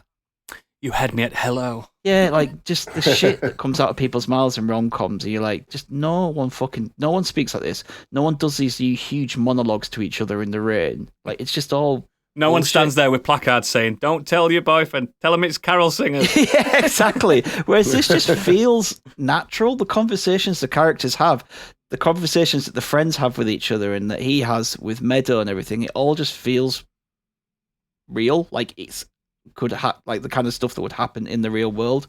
The animation style, I absolutely loved this animation style. It's full of like pastel colors, like really thick lines, like shadows, kind of like comic book-esque. It really reminds me of some of the stylistic choices used in Into the Spider-Verse. The pictures I've just looked at look like that. Look like Spider-Verse. Yeah, so you can see that it's definitely taken its inspiration from that. It moves at a low frame rate, so it's not smooth. It's got Deliberately, it's deliberately got this like weird frame rate drop in the movement, but I really like that.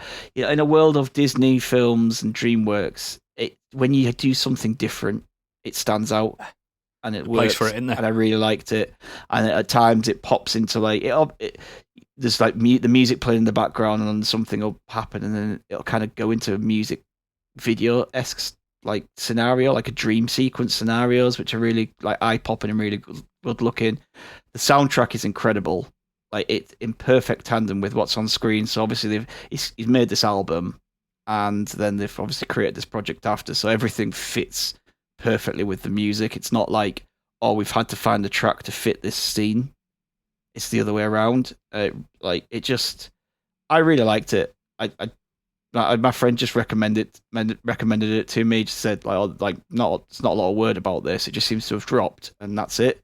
Like typical Netflix, just drop a project Again, on there. it's got good reviews as well. Yeah, they drop People a are loving project on there. They don't really do much about it, and then you hear about it from word of mouth, and that's kind of how I've heard about it. So, but it's like an hour and a half long, so it's not even that long. Perfect. It's just, a really good film with some really nice characters to be around, and very enjoyable. So I would definitely recommend watching it. Excellent. Thank you very much, mate. If you've got another thing, you can do that in the green room. Gadget.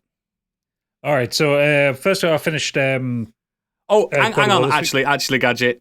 I'm not going to pick you first because I know you've got something to say. Biggie. That man. I'm going to let you brace yourself a little bit, listeners, for Gadget to chat. I forgot about this. Biggie. Apart from collating the world's biggest news segment, what have you done this week, mate?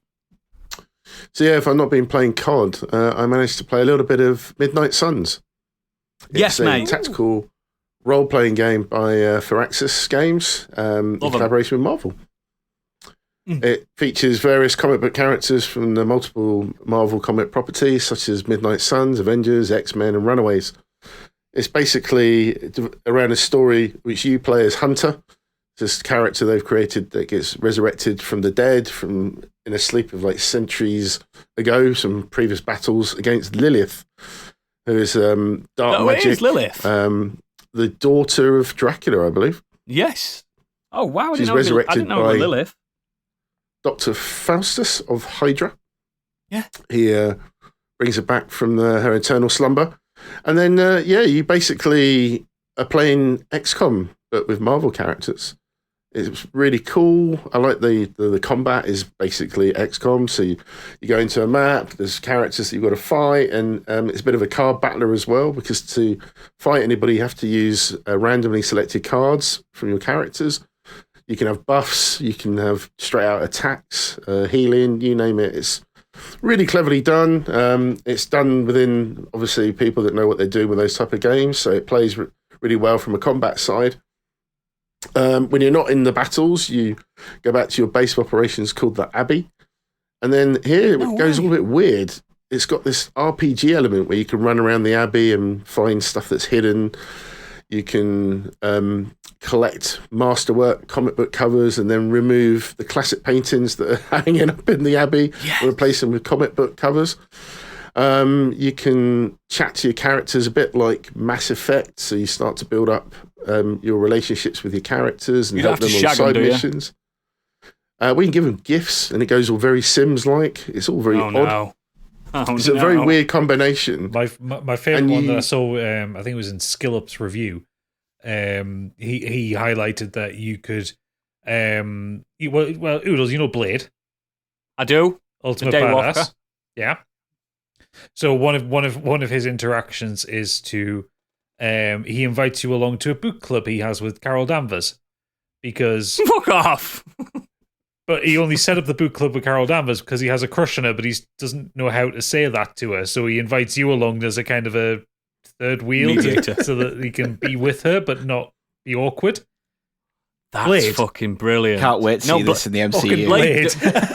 No. Blade does shag Captain Marvel. So. I know, but that's a thing. But Blade not having any game? Seriously? Oh, yeah, that's true. Yeah, I imagine that's more raw and animalistic. Not like, can you let that girl that I fancy know that I fancy her, please? I'm telling you now, right? Wesley Snipes and Mahershala Ali, they have got game. They have got game. If they wanted a woman, they'd get her. But Steve Rogers is also in this book club. And he goes to it because he thinks Blade wants to be his friend. Oh, so cute. He's a man out of time. Really weird kind of what shouldn't work, but it just weirdly works, even though it's bizarre and campy and goofy and reel off some of the characters that are in it, mate. Some of the main characters, just so I can get a grasp of who's in it. You start off with the tutorial covers Iron Man, Doctor Strange. Then when you get past that, you end up meeting Nico from Runaways. She's there. You got Reyes plays Ghost Rider, the younger. Oh, is it the one in the car? Ghost Rider is there. Yep. You got Blade, obviously, as mentioned. That's as far as I've got with the main character, Captain Marvel. He's Magic not in it, because she's in it, Midnight Suns. playable. Oh, sorry, Magic's there as well. Yes. Yeah, Colossus' sister. Yeah. Yes. Playable roster includes Iron Man, Captain America, Wolverine, Spider-Man, Scarlet Witch, Doctor Strange, Captain Marvel, Blade, Ghost Rider, Magic Hulk, and Nico Minoru. Yeah. Yeah, she's the one from Runaway. That's weird that they've mixed some of the like magic ones with the technological ones. And there's been 4 more marked as upcoming season pass characters in Storm, Venom, Deadpool, and everyone's favourite, Morbius. Oh, it's Morbius in it. Yeah. It's Morbin time. But there's awesome. in-jokes, there's Easter eggs, there's cheeky nods and fan service. The films How and does TV the game series are play? referenced in different ways. And Morbius is definitely saying Morbin time then. Better do it. Yeah, it's just got this weird kind of... It's that in between the original comics, the Marvel universe, and this sort of universe in the middle. It's really odd. Did you ever read combination. Midnight And- Suns at all? No, I haven't. Oh, No. it's so good. But I will do after playing this. But yeah, So good. I'm kind of enjoying it. It is exactly as it is. It's an XCOM game, but it's got all this other weird stuff that shouldn't really be in the game, but kind of works, but doesn't. It's very hard to I've heard it's explain until you mega actually long play as it. well. Like it's like an 80-hour game. Probably. But yeah, I'm enjoying it so far, and I'm definitely invested in it. But yeah, I love XCOM. I got well into that, so I'm enjoying the fact that it's made by them, so it plays well enough. It does have some issues. XCOM 2 used to crash repeatedly on the PS4. I would imagine you'd have a similar issue with this. I'm playing it on the PS5, and I've had not crashing, but just some clipping issues, some janky movement and stuff like that. So they may patch that out, but they never did. If you on play like XCOM War 2, of so the I'm not getting Chosen my nowadays, hopes up. you play War of the Chosen nowadays, it's a completely different game, isn't it, Gadget? It's completely like mixed. It's just fucking stunning. I'm banging to this. I I like just it. don't want it And to I be 60 definitely quid. like it with the card basis as well. It's basic. It's not too dissimilar to Snap in its own little way. Where Shut up. your Don't cards fucking need to- say that. Your cards, the cards that you select will buff your characters, or they'll do attack moves, and you're actually overwhelmed at some points with lots of enemies coming on the screen. So, because obviously you're playing a superhero, so it's got to be a bit of a challenge. But if you use your cards right, you'll get the outcomes you want. Can't believe they've used Lilith. I wonder if Dracula turns up. Yeah, I'm enjoying it, so I recommend it at the moment. I can't wait. I just want it to be less than 60 quid because it's 60 quid digital at the moment. Unless you win a code, isn't that right, Biggie? Yes, baby. Unless you win a competition. That's right. That's right. It's a Firaxis game, so it'll be 15 quid in 2 weeks. I'm all right with that. Excellent, excellent. Right, the moment you've all been waiting for. Gadget. Right, Come on. okay. So You've got things to say, haven't you, pal? I've got things to say. Before I get into the things I need to say, I will say, finished God of War Ragnarok this week. Fucking beautiful. Loved it. Oh, I'm Really finishing way it to tonight. You will be hearing a spoiler cast. Yeah, very soon. yeah, we're going to do a spoiler cast next week for it. But the main thing I'm going to talk about is, and you've all been on the edge of your seats waiting for this one, I'm going to talk about the Callisto Protocol. And it gets to go on the pod art now. It does. So, for those of you living under a rock, Callisto Protocol is the new game from Glenn Schofield, the guy who brought us Dead Space. It's from his Game new of the studio, Striking Distance, formed originally as part of the PUBG team, and then they became their own thing. It's really weird. They were going to do a PUBG horror game, weren't they? Yeah, this was supposed to be a PUBG game, and then it became something else. So, the Callisto Protocol is, according to Wikipedia, a 2022 survival horror action game. Okay, so I have thoughts. I'm going to get the good stuff out of the way first. Let me just tell the listener as well. Gadget has been waiting for this game all year. So excited for this. Patiently, he's been saying it's going to be amazing. It's going to be amazing. Let's see what his thoughts are. Okay, so the things I like about it first. This might be the best looking game I've ever played. At times, the lighting engine and the detail in the graphics, the detail in the facial animations, puts God of War to shame. Like, I'm serious. This Don't they game have great is teeth fucking as well? beautiful. You up? They have great teeth as well. They have don't great they? teeth as well. Spectacular facial animations. Like, they are so Sweaty. good. Josh Duhamel plays Jacob Lee really, really well, given the kind of character he's got. All the actors in it do really good work with what they're given. So that includes like Karen. Is it? Oh, what the hell's her surname? Karen Fukuhara and Sam Witwer are the other two kind of bigger stars in this. Karen one. Fukuhara from The Boys? Yeah. Oh, I love it. So the sound design is brilliant. The concept, I love the concept. There are some wonderful moments of presentation, like because the game is set on the moon of Callisto around Jupiter. in Black Iron Prison. There are moments where you get to see some wonderful vistas and some wonderful presentations. There are some great reveals, and the music is fantastic. And that's about where the good shit ends, because I'm not happy with this game in the fucking slightest. Oh, no. Oh, dear. So, Oh, dear. let's get into it. The description that Wikipedia gives you, survival horror action video game, it's not right, because there is very little survival, there is very little horror. This game is not fucking scary. There's a lot of action in it, and none of it's fucking interesting. This game, I'm going to say, this game isn't a bad game. It isn't a bad game. The problem is, it is an absolutely forgettable, dull as dishwater game. It's not exciting to play the action sequences, and it's not scary to play the horror sequences. It also does not have an original thought in any of its code. Everything is ripped off from everywhere else. So obviously the big thing was that all the comparisons that, this is going to be like the spiritual successor to Dead Space, because it's the Dead Space guys, and like, from the original kind of concept art and all that, we saw that, it takes a few things, like the design of Jacob's suit, the fact that he's got his health bar and like a little hologram on the back of his neck, stuff like that. Also, he's fighting kind of zombies in space. That's a Dead Space thing. Problem is, it takes all this stuff from Dead Space and more. It rips off wholesale set pieces from Dead Space. So, for instance, the Halo jump from Dead Space 2, one of the most famous scenes in that game. They do that scene with the whole kind of avoiding shit as you're falling. That's such a good scene. It is such a good scene. They rip off The Last of Us, because you get a whole sequence where you go into a deep dark part of the facility, a facility where these things have been growing for years and years and years and constantly evolving. And oh no, there's been no light, so they're blind, and they clickers, and they use echolocation. But the thing is, where in The Last of Us, it would be a really kind of sculpted experience. You'd walk in, there'd be 2 clickers and a couple of normal infected around, and you had to kind of balance that out. No, what they do here is put 5 of them in a room and say, deal with it. In Resident Evil 4, occasionally when you will pop the head off of a Gyarados and like this thing will sprout out and you'll get like a much harder version of it to beat, yeah? At night time, yeah. Yeah, and it maybe happens, 1 in every 5, 1 in every 10?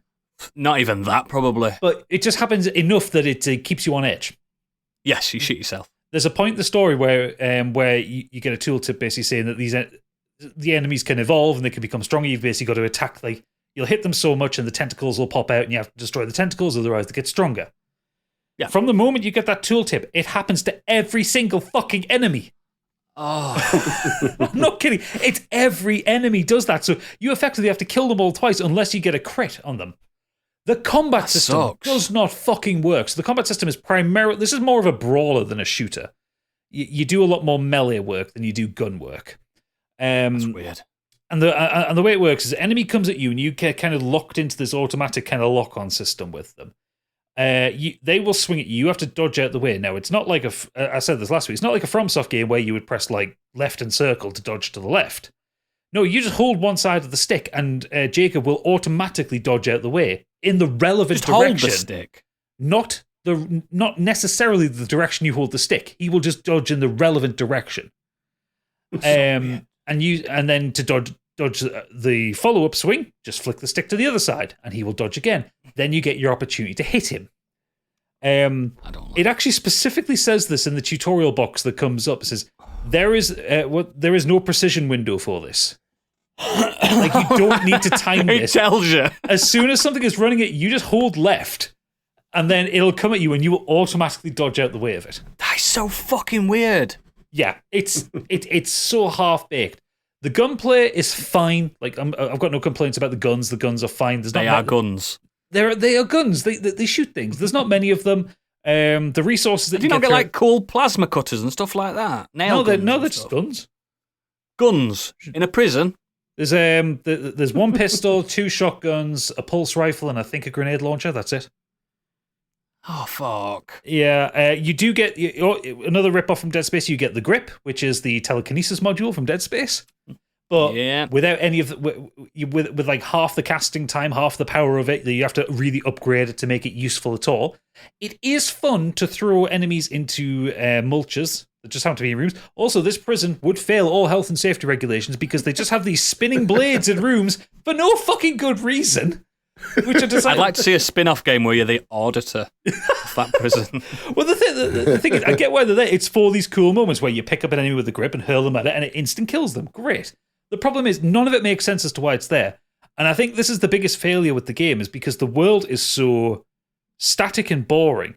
The game is linear to a fault. And there's nothing wrong with having a short linear game. The problem is, there is no interactivity in the world. It's almost like it's being taken on a guided tour of this prison. And you're not allowed to touch anything. You can't interact with stuff on desks. Like if you take a swing at a desk with your nightstick thing, you don't knock shit off it. It doesn't interact. It's just this kind of static set dressing. There's no kind of meaningful exploration. There's no kind of, not really much in the way of hidden items. There's the occasional hidden room with a couple of items in it. Isn't there a lot of facehuggers as well? Well, I'm going to get to the enemies in a second because I've got lots of thoughts on them. God. Oh yeah, trust me, this goes. What was on? Yeah, so the world is kind of really static. The space that you're in doesn't make a lot of spatial sense. But also they've done that thing, and God of War is guilty of this one as well. I'm not giving that a pass. So many tight squeezes to go through that hide loading screens. Whether it's kind of you spend a lot of time looking at Jacob's left shoulder. I'm not kidding. See, I'd prefer that over the. You'd rather just have load screens. I wouldn't. Well, I'd rather have the crawling through the things as well. Well, no, I'm not complaining about the concept of it. I'm complaining about the amount of them. So in one of the chapters there, I counted 10 tight squeezes and 5 vents. So wow, the levels are long. Don't get me wrong, but they're just not interesting. They're not memorable. Like Dead Space 2 was pretty linear, yeah, but you got a sense of the space in every room, in every area, and like backtracking, wasn't there? In a what good its way. function was for, why it was there, who existed in that place. Everything just felt grounded. That nursery section in Dead Space 2. Yeah, I was about to say, is there no memorable moment like the nursery? No, it's just drab, dark hallways. What a miss! And a sewer.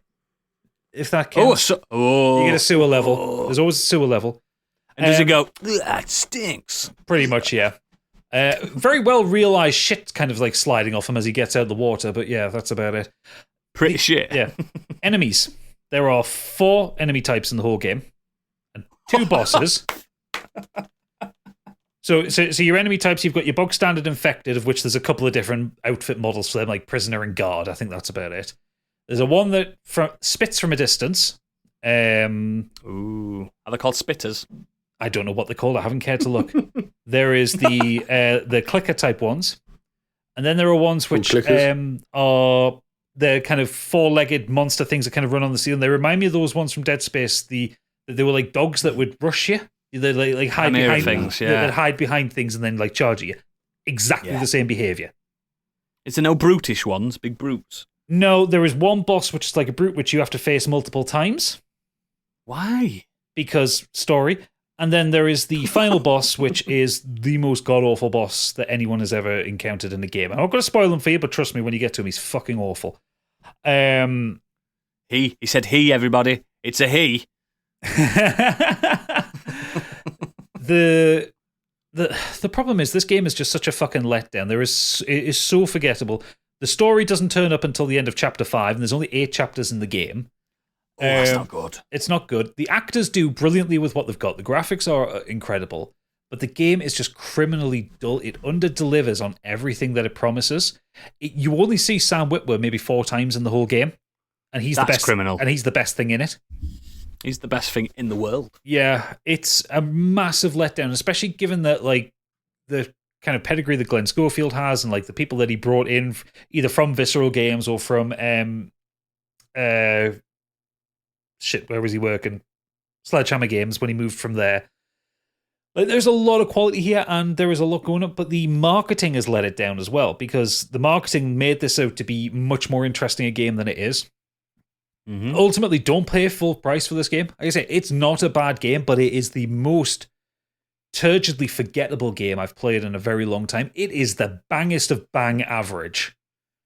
Do you reckon they rushed it to get it out before Dead Space Remake? No. There's no sign of it being rushed. Functionally, it's fine.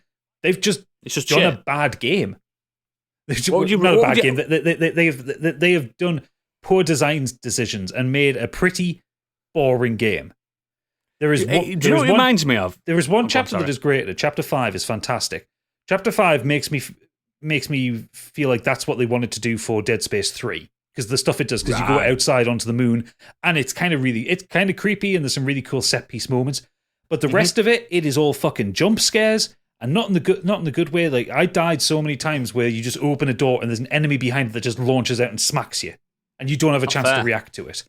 There are these enemies that are in like kind of face hugger pods, and they have this kind of head on an elasticated tentacle thing, and it just whips out and grabs you. You have a quick time event to get out of it, but it does damage to you. But these things happen, you don't see them because they're all in shadow. If you know they're there, you can shoot them and stop them doing that. But every time you walk in a room, just this thing whips out and gets you, and you can't react to it. It's poor design. Do you know what it reminds me of, mate? You'll remember this. It reminds me of those tech demo games that come out like Heavenly Sword. It's very much Even like though that. PS5 and Xbox doesn't need a tech demo at this point in its life. Yeah. It feels like them little... You know what I mean, don't you? They bring things out like Lair. Remember Lair? I remember Lair, yeah. Demo. This has got definitely for the, like, let's say the video game engine is fantastic. It looks incredible, but the actual game in there is just poor.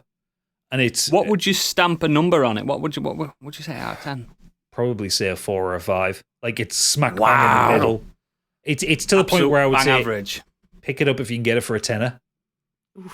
Can you lend it me? I'll lend it to you. I'll send it down to you. I'll let you send it down to me because I'm going to stream it on hardest difficulty. You'll get pissed off. I was playing on normal difficulty for about the first half of the game, and then I got to the point where I was just dying over and over again to this one enemy. I was just like, fuck it, and I put it down to easy just to get past it, and it's just, even then, it's not interesting. You don't understand my resolve, mate. I will play on hardest difficulty. I'll send it down to you, and we'll see how you get on with it. We'll get some content out of it at least. So it won't be a massive waste of money. Yeah. Thank you for that. And I know you wanted to get that off your chest because, it's not nice when you were looking forward to something so long and it just... That's just been a wet two fart. this year because there's been Scorn and there's been this that have let me down massively. Oh, yeah. I forgot about Scorn. So... Do you know what it is? Never get hype. EA have got to fucking pull it out of the park with Dead Space in January. If they fuck up the Dead Space remake, I'll be going over there and kicking asses. Imagine if Dead Space remake's shit and Resident Evil 4 shit. That's it. We're done. What have we got? We got nothing. End gaming. Not playing games anymore. Buying more guitars. Done. I'm going to get into football. Mate, don't get into that. It's just as disappointing. Less said, the better. Excellent. Let's move on to our main topic. Now, it was a patron-produced topic. The patrons have chosen poorly and decided for us to change movie titles or something. What was it? God's sake, man. It's the easiest concept ever. Take an existing movie title and make something new out of it. Okay. Go on then, Stig. Okay. Easiest concept ever. Yep. So, I wrote a whole pitch for a film here. Film opens with a young boy watching a 1992 Summer Olympic Games. It's a 100-metre final. Camera starts over the top of his head as the men line up for the race. And as the race gets underway, the camera focuses on his face, with the light of the TV reflecting on it. As the race happens, the camera slowly zooms into his face, and we see the wonder and excitement in his eyes as the commentator announces Linford Christie as the winner. We cut to the title, Need for Speed. My God. It's a few years later, and we meet the boy at 12 years old. We follow him from his parents' grocery shop as he makes his way to school, kicking a football around, dribbling it around people in the streets. He passes his aunt's bar, drops her off something, grabs himself some chicken nuggets for breakfast out of the kitchen. We get to his school. We see the kid is fairly liked. He's not super popular. He's not a loner. We find out he's just well into his sports. He loves football, basketball, plays cricket. He just loves sports. He's a fairly normal childhood until one day when he decides to stick up for a kid being bullied, and the bullies chase him. And this ends up with a chase, and he leaves the bullies in the dust. The next day, the 4 bullies and the boys are brought to the principal's office as the gym teacher saw the whole thing. As the principal calls him into the office, the gym teacher grabs the boy and says, "Not you, Usain. You come with me." Need for Speed is the life story of Usain Bolt. I want to take it into a Cool Runnings style Nice. serious comedy style kind of It's my lucky egg. film, because Bolt is a fun guy. He's a proper character, and I think the film should reflect on that. So obviously we're going to embellish this completely to make it proper Hollywood. So Usain's father doesn't approve, really. Sport is fun for kids, but when you get to an adult, you have to be, you have to take over the family business. You have to come work in the grocery shop. You can't. No one made money from running. No one made money from running, exactly. But the only person to believe in him is his Aunt Lillian, who is played by Viola Davis, obviously. Yes. Because she can give that film some levity and seriousness that it needs to break through the comedy aspect. Usain will always be eating chicken nuggets. Always. He loves them. He loves chicken nuggets, yep. So that's all you'll ever see him eating. When he's just wandering around, just picking chicken nuggets out of a box, eating chicken nuggets. I like that. He'll be played by multiple people. So Miles Brown from Blackish will play him in his early to mid-teens, and Keith Powers, who was in Straight Outta Compton and The Tomorrow War, will play him as the main part. So these two aren't particularly well-known actors. Good in Some Straight Outta people will Compton know now. them, but when I was looking up research on who could play Usain Bolt, any actor in his early to mid-20s, they were all too short. Usain Bolt is 6'5". I needed a tall actor. Oh, God. Keith Powers was the only one that came close. But he looks the part. So Is he the one who plays Dr. Dre? He He is, isn't he? no, he's not. He plays Tyrell or someone. Only a small part, I think he plays in it. All right. But I'm getting confused then. when I was reading up about him, people think he's an up and comer. So this is his big breakout role. The film is going to touch on Bolt's health issues. Like these are real things now. Like he was diagnosed with scoliosis. And you have to battle through that to continue his career. We'll touch on his elimination from the 2004 Olympic Games, his poor performances in the World Championships and Commonwealth Games to follow. So you'll get that kind of story of like down and dejected, and he's going to be, this isn't for me anymore. I'm going to give up. He doesn't think that he's going to make anything of it until his auntie pushes him through, because she sees him, that she knows he's good enough. She can see that he needs it. She knows that he has a need for speed. They keep saying it as well. Yeah, she'll say that as well. She'll say, Usain, you've got a need for speed, and you have to get on that track. Was this directed by Danny Boyle as well? I forgot to put a director, but let's say yes. Danny Boyle would be perfect for Need for Speed. Yep. And the film's going to end with him winning his first Olympic gold medal in Beijing, and then the camera is going to pan out to see a young boy watching the fastest man on the planet win his gold medal, and then we cut to black and it goes for all of Bolt's accomplishments, and then the final words is Need for Speed. So not particularly, Just to ring it home. yeah, not particularly comedic or anything. Role. I just came up with this idea. I thought, Need for Speed, what can I do around that? I would watch the shit out of that. Terrible title, but I'd watch shit out of it's that. a terrible title, but Especially when you could just call it like Bolt or something like that. But then again, that's already a film, Bolt, there's a film called Bolt. Obviously, there's a Disney film but called this is Bolt. the thing. You can use a title from another film. Bolt would be boring. And you would have guessed what it was straight away. Yeah, that's true. yeah. That's true. Excellent use of actually a film I would actually love to watch. And I'm a bit gutted it doesn't exist. Yeah, I don't Especially have the if Danny ability. Boyle's attached. He'll get made at some point. His life story will get made at some point, and they will embellish it. Like they will make things up and make. I'm thinking it kind of like Eddie the Eagle style film. Remember that film? Yeah, that was really good. Yeah, that's what I'm going to go for. That and Cool Runnings, where it's like it is funny, but at times it does get serious when it needs to. Yeah. So, I'm into it, mate. I'm bang into it. Need Candy, speed. what gothic nightmare have you dreamt up? Well, let me tell you. So this is a DreamWorks computer animated comedy film. We see cuckoos flying. A cuckoo flies straight into a tree. It's One Flew Over the Cuckoo's Nest. And so the synopsis This is... concept is so fucking too much for me. I can't cope with it. Buckle up. So, the synopsis. One night, hungry and on the prowl, Randy the fox discovers a stash of food that Ratchet Raccoon is stockpiling for winter and starts slowly filling up his swag bag while she sleeps. Ratchet Raccoon wakes up whilst the heists are taking place. There's a confrontation between Randy Fox and Ratchet. Then Ratchet overpowers Randy and throws him into a penned-in petting zoo with a bunch of other woodland animals that she's caught trying to steal her food.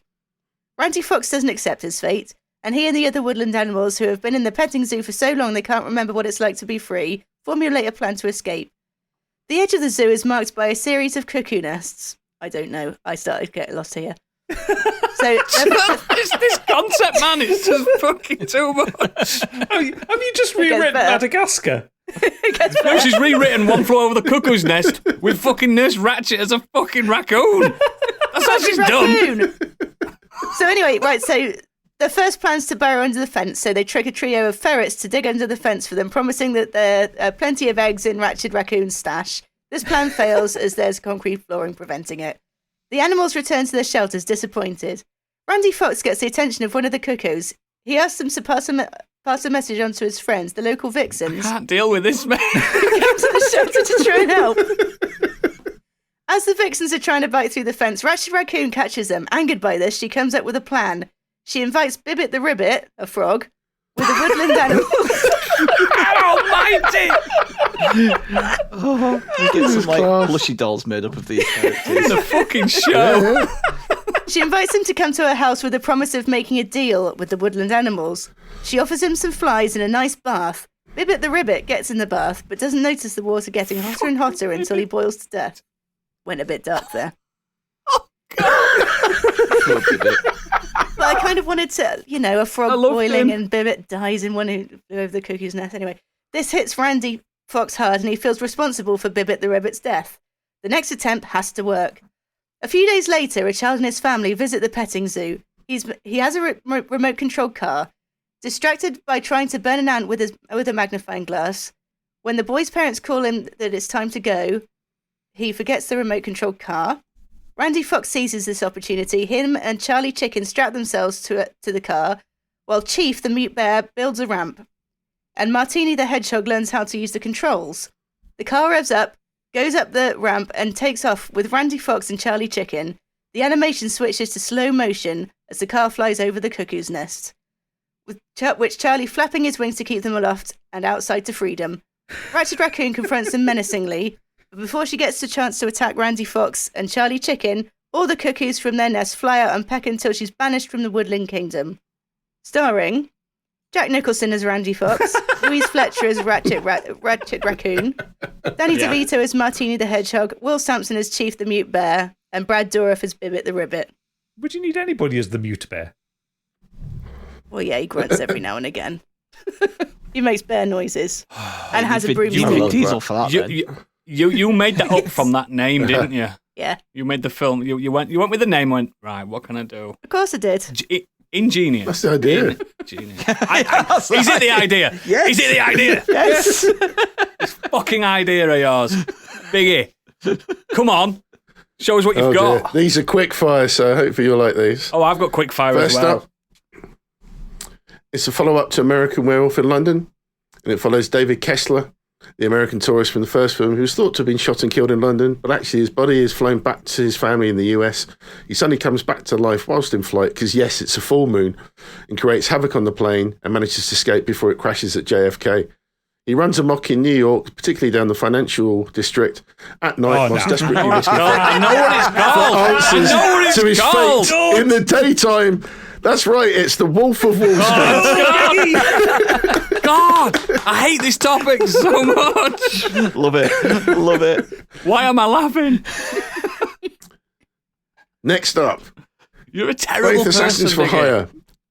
Ivanka Rumalev, a stunning KGB officer who's deadly with weapons as she is with unarmed combat. And Clint Edwards, a hulk of a man who uses advanced tech to devastating effect. Clint is framed for the assassination of a Russian diplomat that he was supposed to protect. Ivanka is sent to kill him for revenge. Plot, blah, blah, blah, fall in love, blah, blah, work together. That's right, Beauty and the Beast. Oh, God. I like the fact that you couldn't even get through your own pitch for that one. It's his own fucking topic and all. It gets worse. Oh, no. Next up, gore porn sports thriller with Mike Tyson and Chris Eubank, who both wake up in a room chained to the wall. No idea how they got there, and a dead referee on the floor next to a tape recorder and some cutting tools. That's right, Thor. That's unkind. That's unkind. That's making light of people's speech impediments, and you're a cruel man. Yes. Do you not listen to what the fuck we want this week, Biggie? Naughty man. I've got a couple more. It's cruel.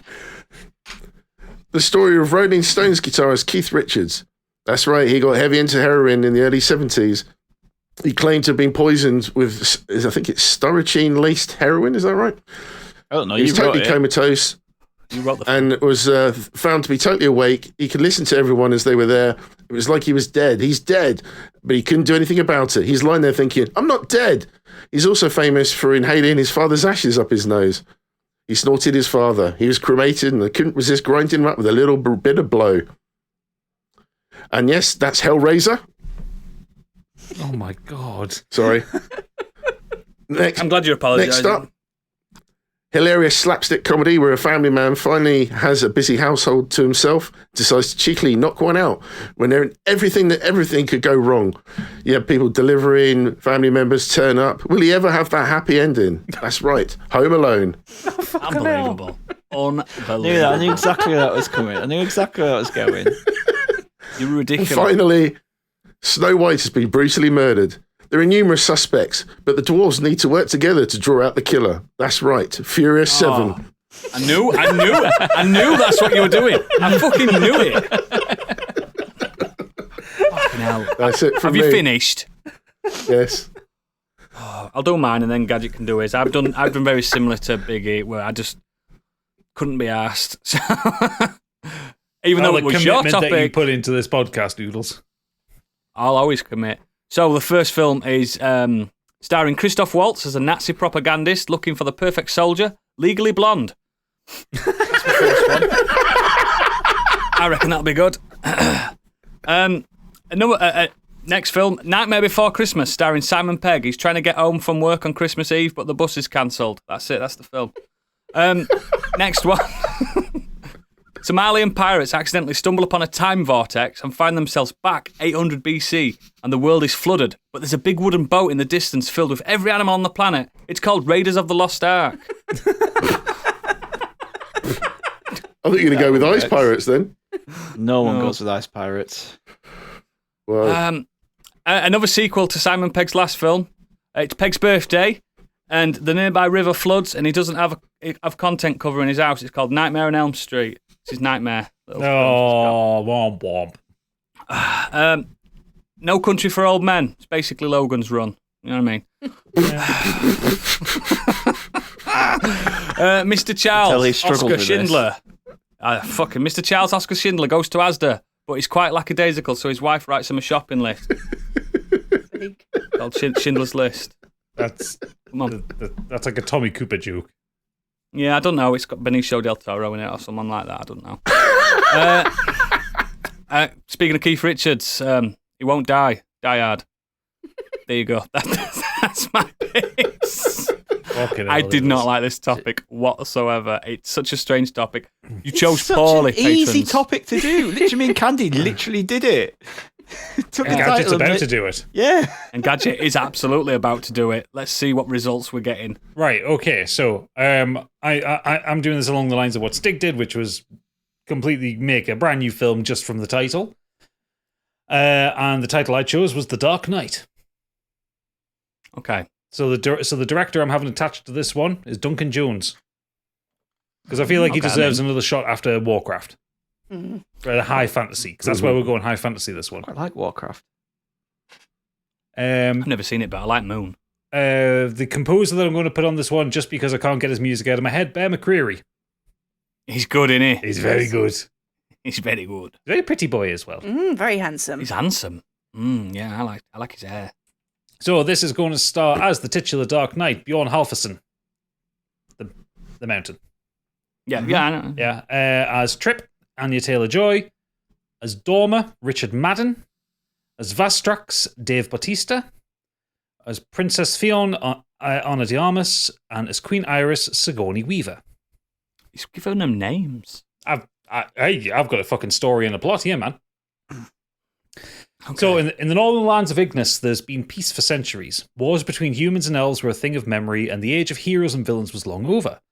But a mistrust remained between humans and elves, and while they were able to coexist peacefully, it was never a happy peace. Both races kept apart, and rarely was there any mixing. The film starts off at a border wall, where both sides keep watch along, allowing trade caravans through. They're friendly enough to each other, but never cross the line. As night falls, screams. A huge shadow is seen walking between tents, swinging an enormous sword. When the sun rises, everyone on both sides of the wall are dead. Days later, Trip and Dorma, 2 human rangers, turn up to investigate what's happened on behalf of the Crown. They are told to work with Vastrax, an elven battle mage who is investigating for the Elven Kingdom. So it's got a 2 worlds colliding kind of thing going on here. They find the bodies are cut in half with single swipes, something that shouldn't be possible. Vastrax looks worried and talks about the legend of the Dark Knight, a demonic entity that stalks the land, meting out judgment wherever he sees fit. Trip and Dorma aren't swayed by legends and are sure there is something else at play. In the elven capital, Queen Iris holds council. She looks bored with the day-to-day administration of the kingdom. She's told about the killings and someone comes up with the idea of the Dark Knight, which she laughs off as superstition. She suggests to send an envoy to the humans as a gesture of goodwill, but with secondary intention of trying to work out if the humans were behind the killings. Humanity's ruler, Princess Fionn, is more concerned with the idea of the Dark Knight. She's young and inexperienced as a leader, and her council try to move her away from the idea, but she orders the army to be strengthened in case of an attack. Trip, Dorma, and Vastrax are sent to a fort in the Elven lands, which has been decimated the same way as the border crossing. Vastrax becomes more agitated, reciting the legend of the knight and how he came to be. He was once Elvenkind's strongest warrior. He went to hell itself to destroy a great evil, but even the hearts of elves aren't immune to power, and he was tempted and drawn into the bosom of evil.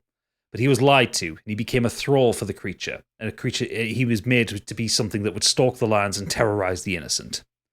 After he tells this story, they hear a sound and investigate. The Dark Knight ambushed them, resulting in an exciting battle.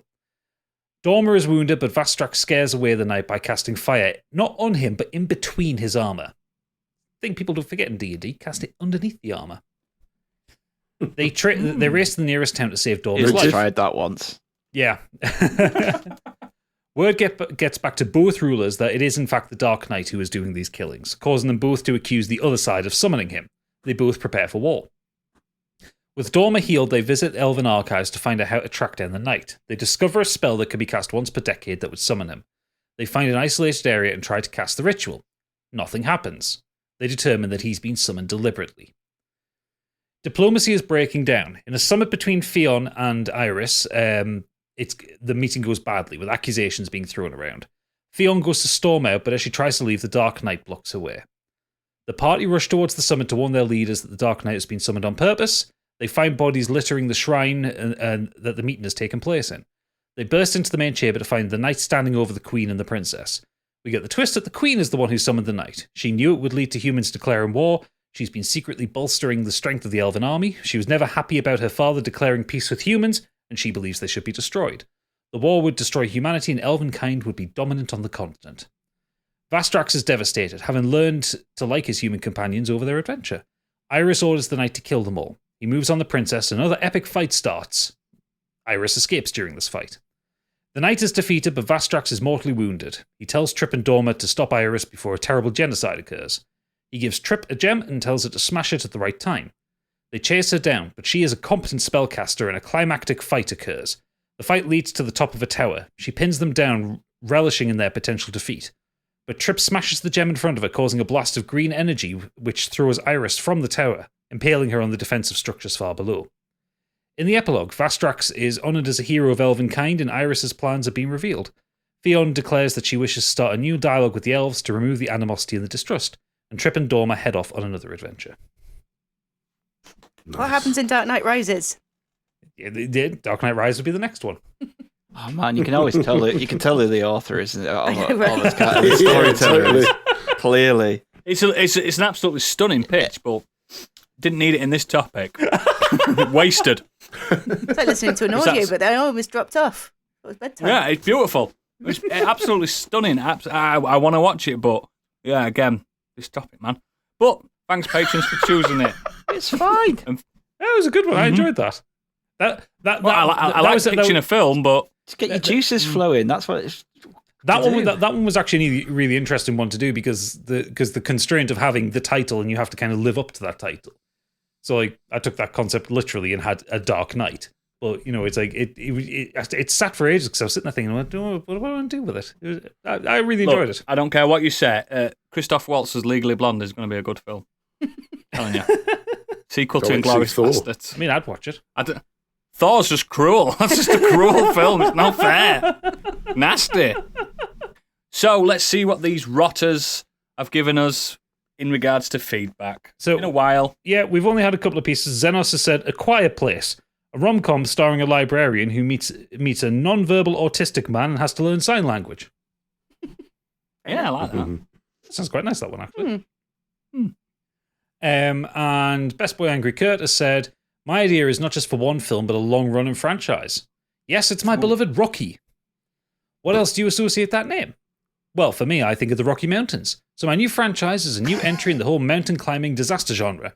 As you know, there are quite a lot of Rocky films, and my franchise will be no different. Starring a grizzled Miles Teller as a buccaneering mountaineer. Buccaneering mountaineer? On each film, he will scale a different mountain with a crew, and something happens along the way to make the trek interesting. I would like the Top Gun Maverick director to write and direct after his stellar work on Top Gun. Good Don't choice. fucking degrace my my beloved Rocky like that. I think of Chocolate Buzz when I think of Rockies. Fuck off. It's the best fucking saga of films ever made. He knows exactly Rocky what he was doing Road. by taking Rocky then. Yeah, he's fucking pissing me off. Damn it, Candy, now you got me wanting a Caramel Rocky. Oh, yeah. Nice. Oh, Caramel Rockies are great. The yellow ones. Yeah. Oh, yes. See, we could have done best chocolates or something. I don't know. No, We didn't give them that option. Kurt understood the assignment. Yeah. Both Yeah. Kurt and Xenos came It's through not. on that one, Oodles. Try harder. They did. They always do. Try harder. They chose poorly, and Biggie's loving this because he put that fucking thing in there. I'm assuming it was one of yours, Biggie, because it's shit. It was, maybe. Yeah. That's fine then. You liked it when I first put it in there. Thank you very much. No. Yours to get a single vote, Oodles. Just say it. Yeah, because mine wasn't my favourite. My favourite was the one. What did we pick? What was the? I can't even remember. It was another one. I think It was unforgettable. The media and the zeitgeist that you missed or you regretted. Yes. That had a talk for hours on that because I've got loads. Yeah, we'll throw that in New Year somewhere. Yeah, definitely. I mean, most of the ideas we'll reuse because that's the kind of bastards we are. So, as always, links to all our extracurricular activities are in the show notes and at modernescapism.co.uk, and please consider becoming a patron to help support our endeavour and ruin our show. And please, please, please give us a 5-star review because, look, we give you the reins of producer and you produce this. Please review us. Please Excellent. review us. I enjoyed it. Yeah, it was brilliant. I'm sure you did. Sure you did. I'm only joking. I'm just bitter that I didn't win, that's all. It's a great concept. Absolutely stunning. Next week, what the heck? It's finally time for our live office Christmas pie part 3. It's not even next week. It's tomorrow if you're listening to this on the day it comes out. Oh, shit. Time. I forgot about time. Next week for us now. Yeah. We're doing it live on Friday the 16th. You will be able to hear the chaos the following Thursday if you're not able to turn up live. But yes, people that have never tuned in live, please just. We've got like Stig throwing a wobbly. We've got Stig turning his computer off and being stigged. We've got Stig being really drunk. We've got Candy being unable to speak. Getting the gigs. Getting the giggles. Oh, good old. At the end of last year, she was just like, can't speak. I don't even remember it. It's basically, you guys, obviously, as listeners, you weren't there at the podcast, so it was debauchery in its bestest form. We were very drunk. I was stood on another person's couch that I don't know, singing fucking Gangster's Paradise. I killed Coolio that weekend. You did. So Coolio died the next week. Yeah. So imagine that, but you get to watch us live on Twitch at 8 p.m. Oh, we've got Secret Santa. Biggie's going to do a quiz. Oh, yeah, he is in it this year. Yeah. In the quiz. Fucking hell. If you want to get your feedback in, tell us your best things of the year, basically. Yeah. Games, books, TV, films, music. You're going to get costume changes. Yeah, you're going to get costume changes. You can chat to us in the chat, and we do speak to the chat very, very frequently in that. It's a long show, so get your drinks. We don't provide the booze for you. No. You've got to bring your own. Bring your own booze. It's not good for watching with kids. It's going to get ridiculous. It gets ridiculous. But yeah, if you've never tuned into our live one, if you have, you know what you know. This is our ending to our year. This is our big. Yeah. We don't do a game of the year. We don't do that nonsense. We just get drunk. It is our last recording of the year as well. So after Friday coming, we take our Christmas break and we come back in the middle of January. We might put that God of War spoiler cast in between that or something like that. Probably, as well, just to tide you over a little bit, because we're the kindest and most giving podcast network ever. And assuming people are going to get God of War for Christmas. Oh yeah. So it's gonna be sensational. Please tune in. I know some people don't like to have Twitch and stuff like that. Just get it for this occasion, and then you can delete it again. I mean, you can lurk. You don't even have. Yeah, you don't even have to be signed in. So it's twitch.tv/Modern Escapism. We go live at 8 p.m. on Friday the 16th. Candy will get so drunk she'll gift you subs. Oh, well, it happens every year. Oh, yeah. She Not goes this year, I'm broke. Crazy. I want heating this year. It's the only reason why I log on. Yeah, it's gonna be fantastic. Biggie gets so drunk he takes his top off.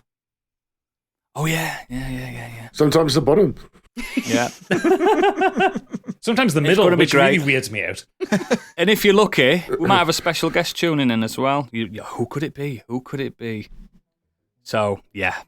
Please, and Gadget's thinking now. When I tell him off air what I'm on about, he's going to go, oh, yeah. But yes, if you aren't patrons, this is it. If you are patrons, we've got a lot to discuss in the green room. So, this has been a podcast. Good night. Bye. Bye.